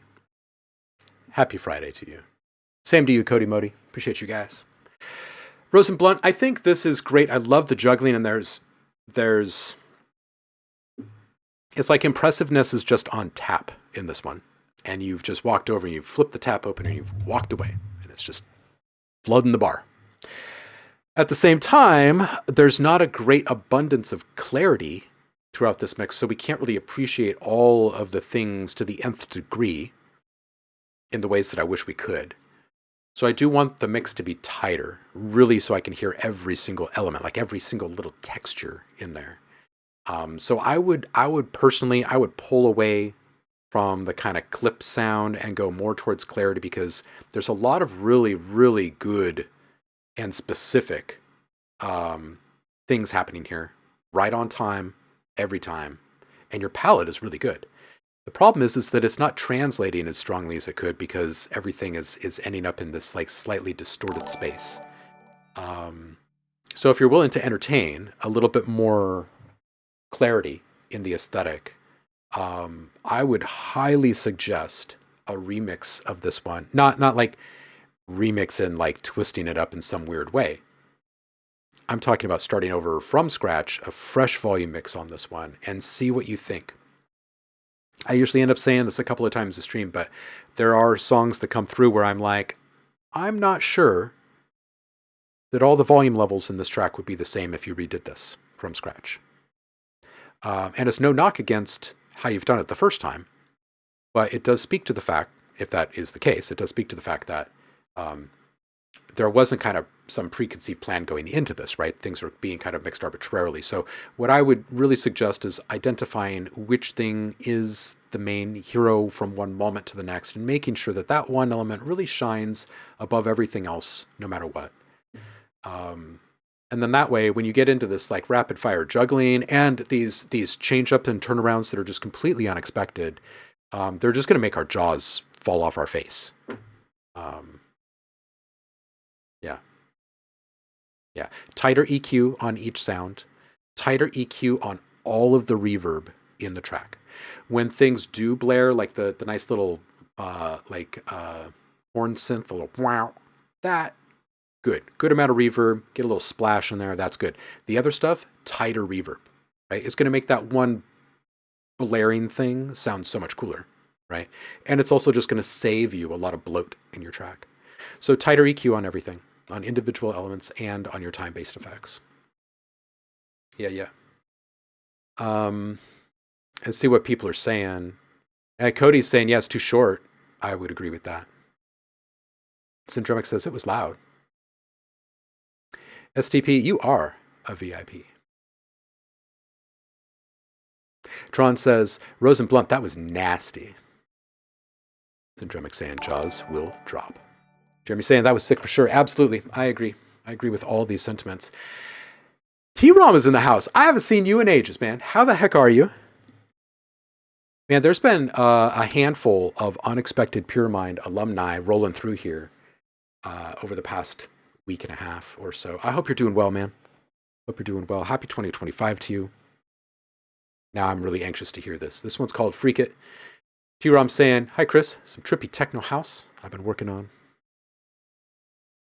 Tron music. I didn't realize. And it's Trom music. I'm half blind now, so there we go.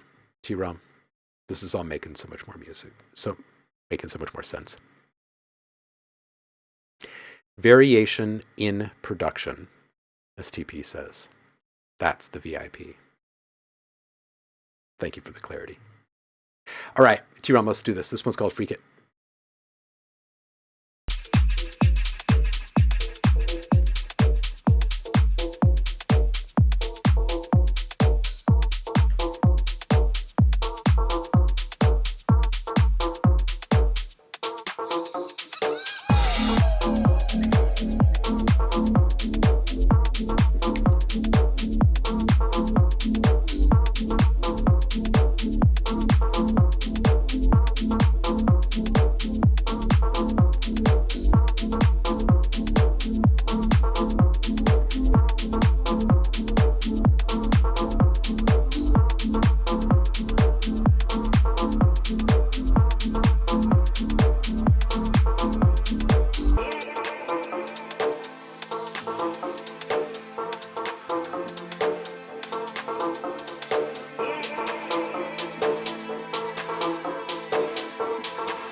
Once more.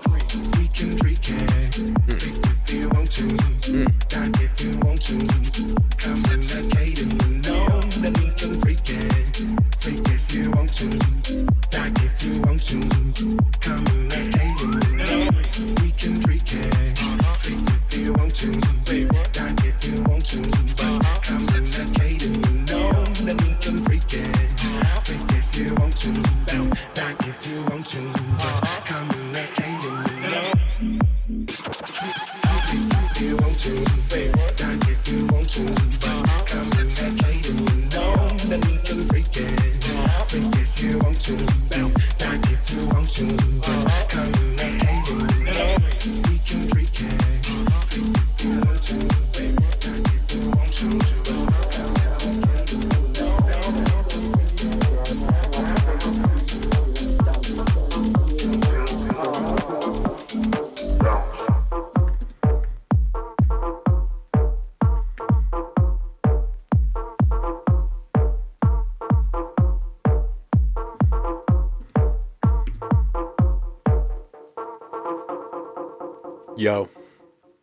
Yo, this is fun. I want a little bit more wonk in this. Like, I'd love to hear you repurpose a few little things here, like taking, before a new sound is introed, especially one with a little bit of extra wonk in it, you take a note, right? And you put it through a little extra reverb of that sound that has yet to appear in our ears yet, right? You take a single note of that and you put it into a little extra reverb, right? And you bounce that in place, and then you reverse that and you put it in as a little lead up to that first note coming in, and maybe give it like a little tremolo or something like that. So it's got a little as it comes up to the initial note.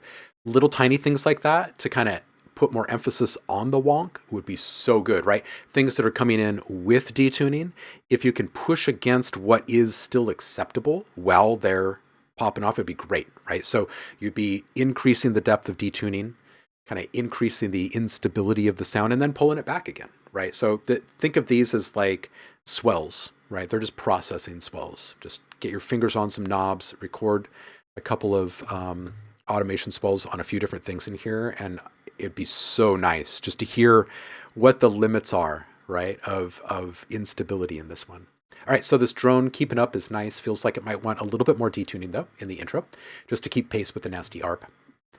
It's a really nice vibe, too. This bass on the left can come up a bit at 117. Nice mashup effect here. It's just like taking a ton of liberties. It's cool. It's really neat.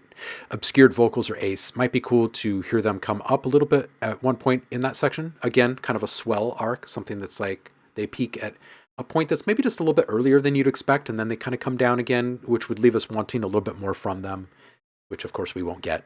So we'll just have to listen to the whole track again. Scratching effect is getting a little bit too loud here. I kind of felt the same about a couple of sound effects here, but I'd start with the scratching being brought down a little bit and see how you feel about that. Pitch shift here, perhaps. I'm thinking like the entire section.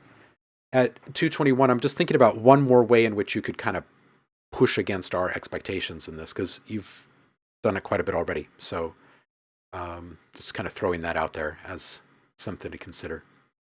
I also feel like you're showing off a great deal of restraint here. It's nice work staying in lanes and keeping it creative, because it does get a little heady at times, which I like. I do want more wonk, though. Yeah, reverse intro, reverb. What would you pitch shift? Okay, so here, let me play it for you.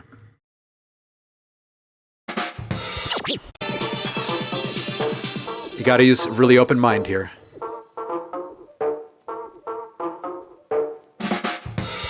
Once more. Okay, so what, like 2 semitones down?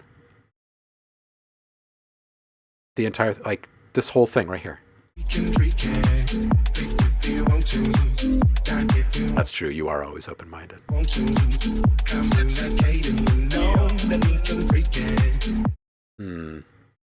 A key shift here feels like it might be kind of a cool thing to go into. You can jump right back out of it after a drum fill or something like that if you want. This is a cool tune, man. This is a cool tune. I really like what you did with the obscured vocals here. Really like the playfulness of your mashup section over here. Bass feels off key. too far back, says Zen. I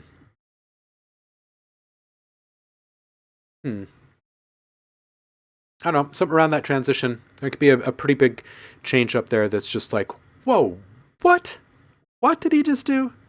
That'd feel really nice if you had one of those moments in this track. Of course, man, I hope it all vibes with you. I'll put this in there for you. I think I wrote a little bit.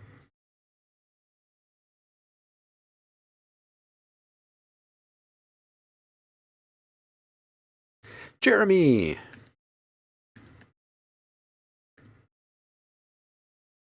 It is you. Really good to hear you, Tyrone. All right, Jeremy saying, tapping into my Grammy side with this, but still wanted it to feel fun. Got no nuts. Version 4.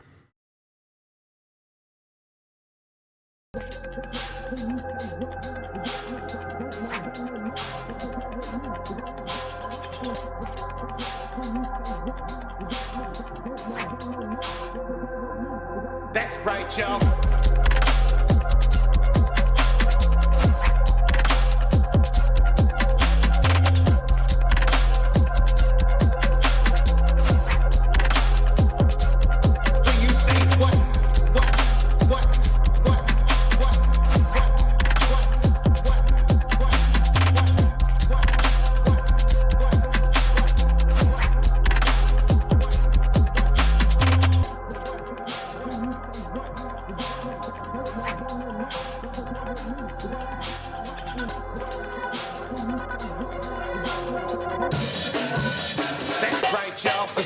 For you.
Y'all got no nuts.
Yo, Jeremy, there's some really awesome stuff happening here. I love this one so much. There's a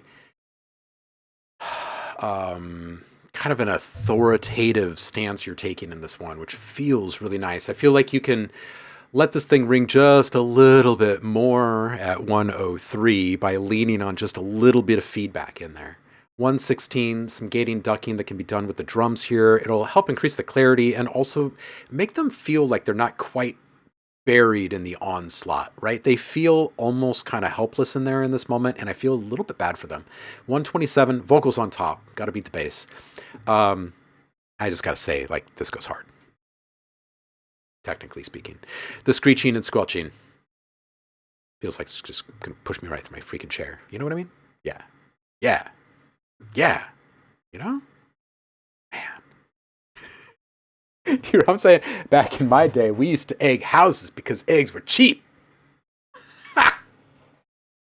Ha! Damn kids. All right, split processing, higher harmonic shine, and then some flutter here at the moment, in this moment at 235. It's a really awesome thing that's happening. And you just keep laying on it, and it's so good. But wouldn't, at the last one, get a little extra squishy, and you get like this kind of split, like octave up harmonic shine there, and then you just like feed it a little tremolo, like 259 reversal, and also take advantage of spaces open before the drums come back. You can, that says never, it should say reverse. You can reverse a snare, for instance, going into the first snare hit back, right? So if the drums disappear for a bit, welcome them back with a little bit of themselves, right? Little foreshadowing, if you will. Let's see what people are saying in the chat. There's like, wow, damn, jeez, what the crap, release this, straight flex, Jesus, wah, this is disgusting, shut the front door, this is sicko, hard, bass face, squinting, wow, dude, rock horns, oof, yes, turns it up, what the fuck, yeah, it just kind of goes on. It just goes on. I think you've hit the mark with this one, dude. Seriously, that's really good. Keep bringing it. Keep bringing it. Nobody knows. They worship a different kind of God. Not final mix at all.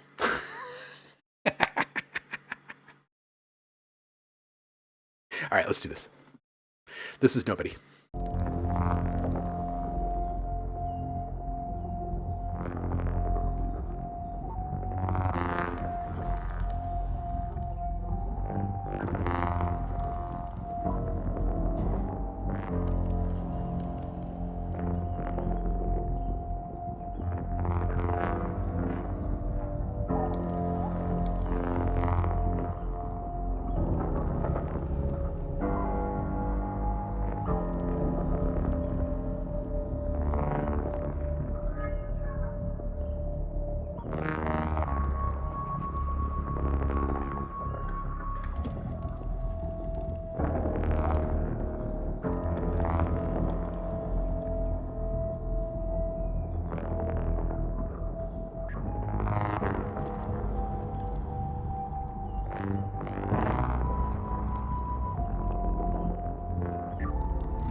All right, dude, this is great.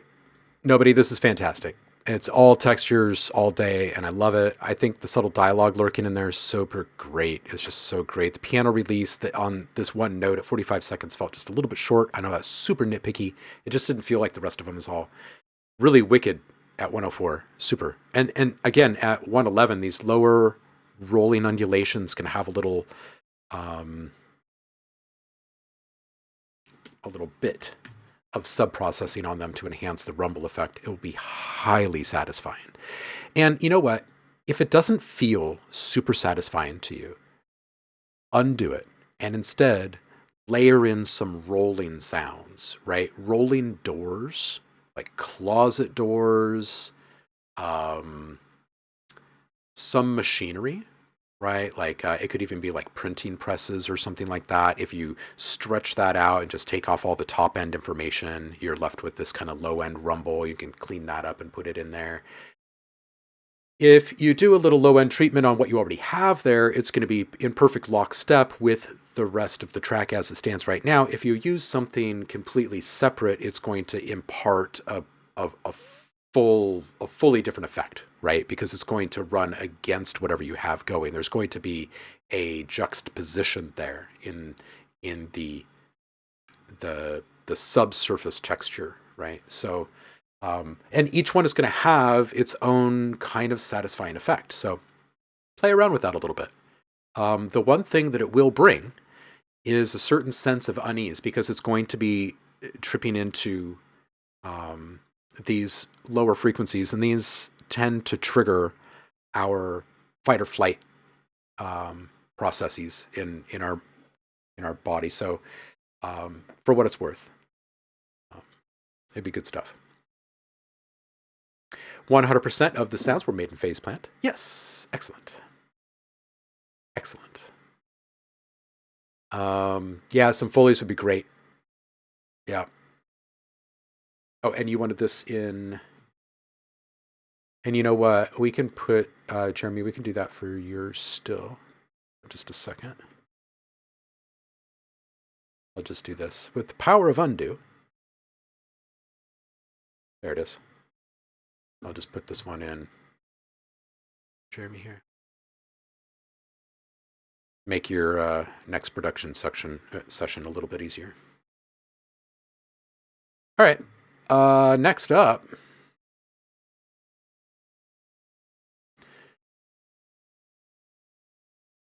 My name is Sesko. Must be Sesko then.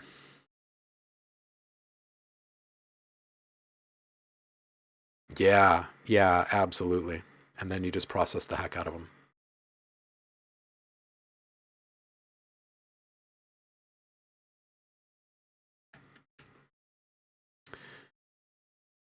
Do the old copy thing here.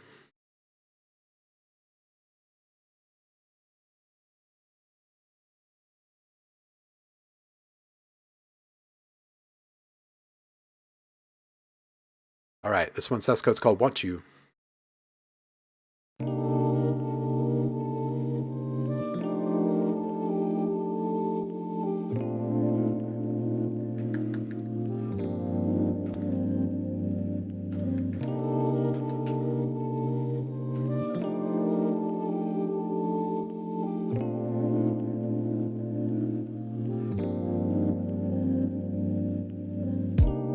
Oh, shawty, I wanna see her. I want you by my side, I wanna see her. I want you by my side when I'm gonna see her. I want you here, I want you here. Spending my time alone. Do you wanna be a friend or do you want more? I want you now by my side, baby, I'm more. Cause all the time I was spending so alone. She said, hold on, I will be there for you. Hold on, I will be there for you. So long. She said, hold on, I will be there for you. Hold on, I will be there for you. Cause if it's you, every time I want you by my side. I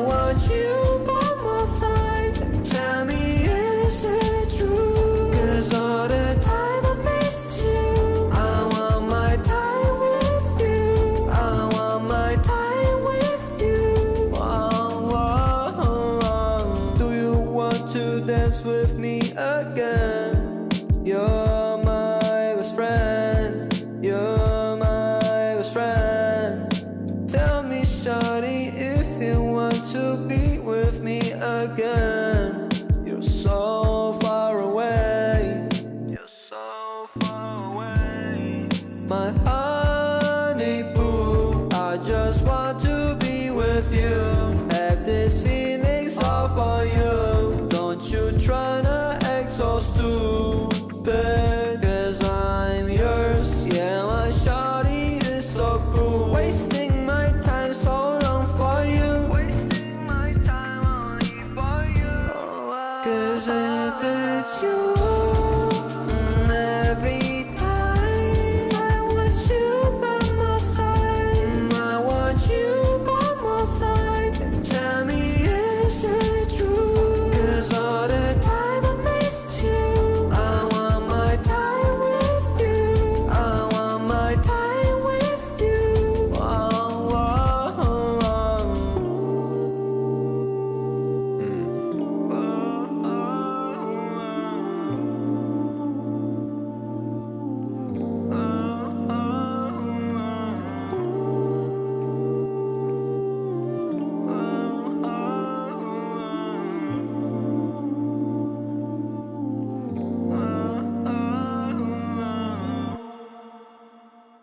Yo, I like the blurred faces in the art. It's nice.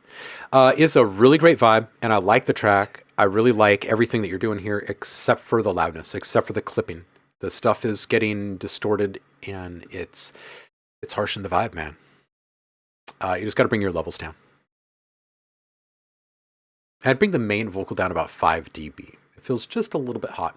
Lovely falsetto when you're hitting it. 221, I'd bring that backing vocal and move it to the left a bit, and I'd bring it up a bit. Watch the resonance in the ooze. Make sure you're EQing your reverb channel as well. Not letting too many highs through. We sometimes remember to take out the lows and leave some highs, and sometimes those highs stack up and get a little fatiguing. So, live free.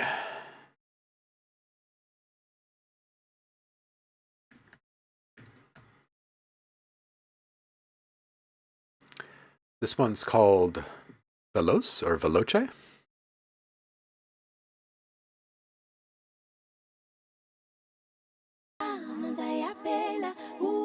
Oh.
Yeah.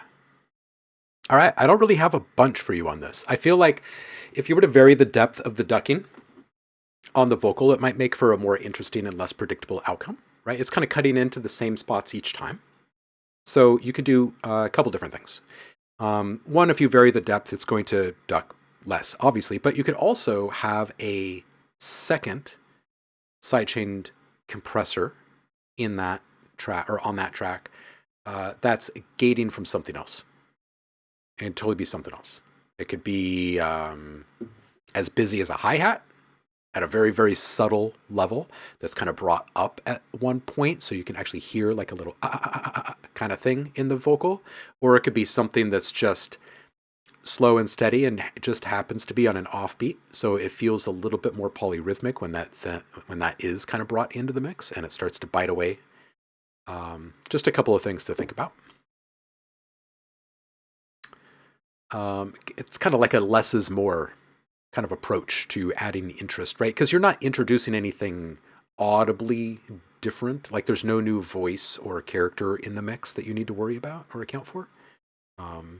Yet the influence of it can have a fairly profound effect. So, for what it's worth, something to explore. Stephen Acosta, it is you. Oh man, we're gonna move our notepad over to the other screen, and we are going to take in full effect whatever is about to happen in front of our faces here.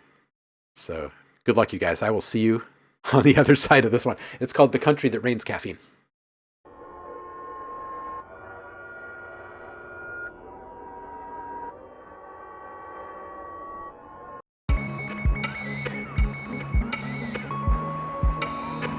I wanna black out my lungs, but that'll lead to another psychosis. The lead sings as a bungee jump to my keyboard, typing this, Pornhub.com. White girl sloppy blowjob, down a cup of caffeine, make my progress as hard stops. Sorry CC Poe, but I chose to choose the dark side. I'm contemplating smoking crystal meth and watching backsides. Smack from side to side, my hope inside has closed its eyes. Closing hours anytime the stimulants blow out my eyes. Dynamite, booted up and by night, surfing in the dead of light, swimming to opposing right, straight into a flying kite, passing by passage right, laughing, sighing, love the height, looping maybe shouldn't might, something to the darkness and the scent of slowing down my sight, speeding bullet purchasing a way to take the slowest flight, hoping for a hop and skip away the bop and China white, needles flopping, hop and slip away to slow and flying the fight.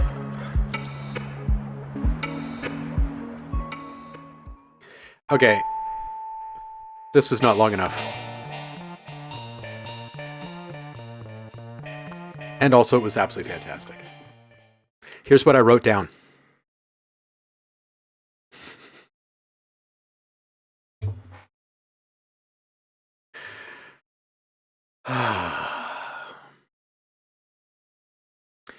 Have you spent much time with Aesop Rock in your ears, Stephen Acosta? Just kind of wondering.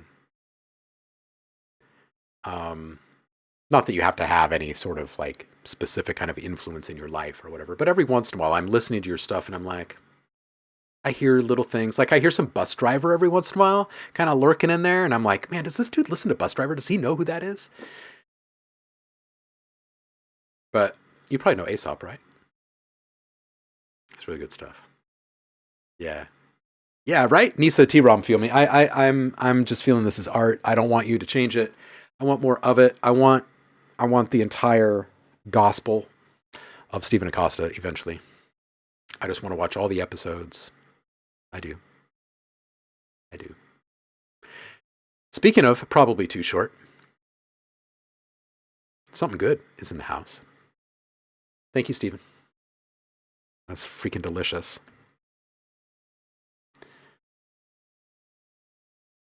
Hala, it's not too short. Let's see. Let us be the judge of that. Let us click on this and just kind of see. 149. I mean, it's not the shortest. You've definitely brought much shorter. Surprisingly, super long, actually. Yeah. Twin Dragons. Happy Friday. How you doing? Welcome in.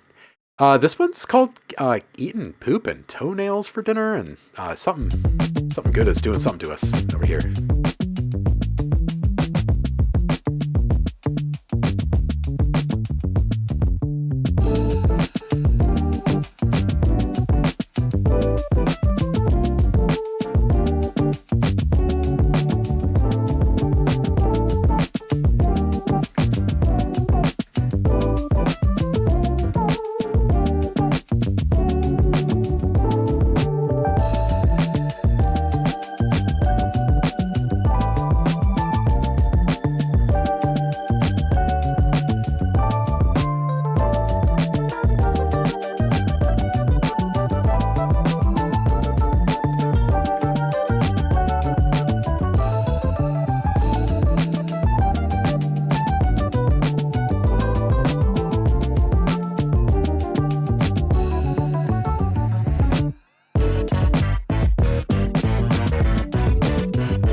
Welcome in, Martin. Lisa says, pretty nice track. Martin saying, this is just pouring to my ears right now. Yeah, right, Philigy? It is. It's sick. Every single time something good rolls in, it is something good. Every single damn time. Every day. I like that vibrato. Can we have a something good album soon? Are we going to have something like that soon? I really need like to be able to sit down and enjoy like an hour of all of this. You know what I mean? Is anyone else feeling that?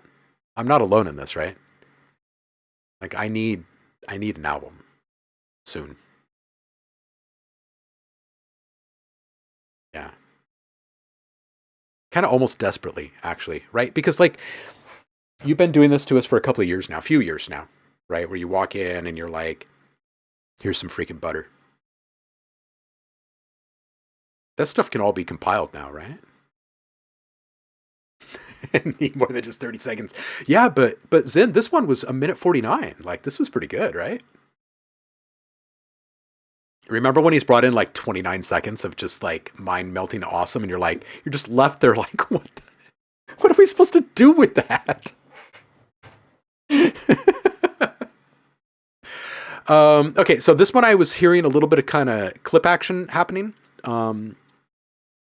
which I wasn't hearing in your last couple. The last couple you were bringing by felt like super clean and but this was like really, really scrumptious. Man, how long did it take you to make this one? Zen wants more. He demands more. You could distort the whole mix while mastering. Yeah, I think so. I think that's exactly what happened. He doesn't care about the mix. He just wants more. Hey, Caro's here. Welcome in. That must mean we're about to wrap up, huh? We've been running over by a good hour and a half already. Kerr, it is you. It is you. Let's see what you made for us this week. Let's put it in our ears. This one's called 17.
Yeah, Kerr.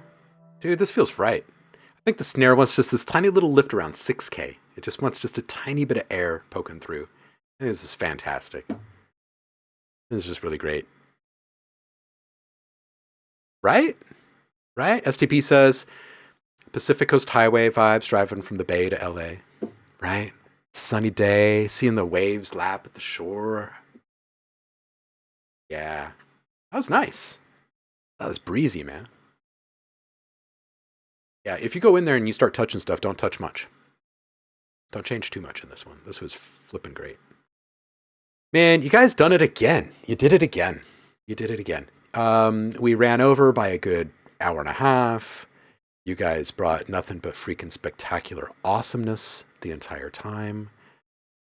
Quick reminder that next week, we're not going to be doing stream on Wednesday or Friday. There is a giant golden statue of me being erected downtown, apparently, and I need to be there to help support them in their efforts. No, there is not. There is not. I tried, Zen. I tried, but I cannot tell a lie. My wife is out of the country and my kid is out of school, so I'm going to be spending time with him instead of y'all. And that gives you extra time to make something awesome for next time, I guess. So I guess that's what we'll be doing. It also means that there might be a couple of pop-up late night streams next week. So keep an eye out for that. They might be silent streams where I don't do a lot of chatting, but those actually end up being super sick usually. So, because you don't have to listen to me.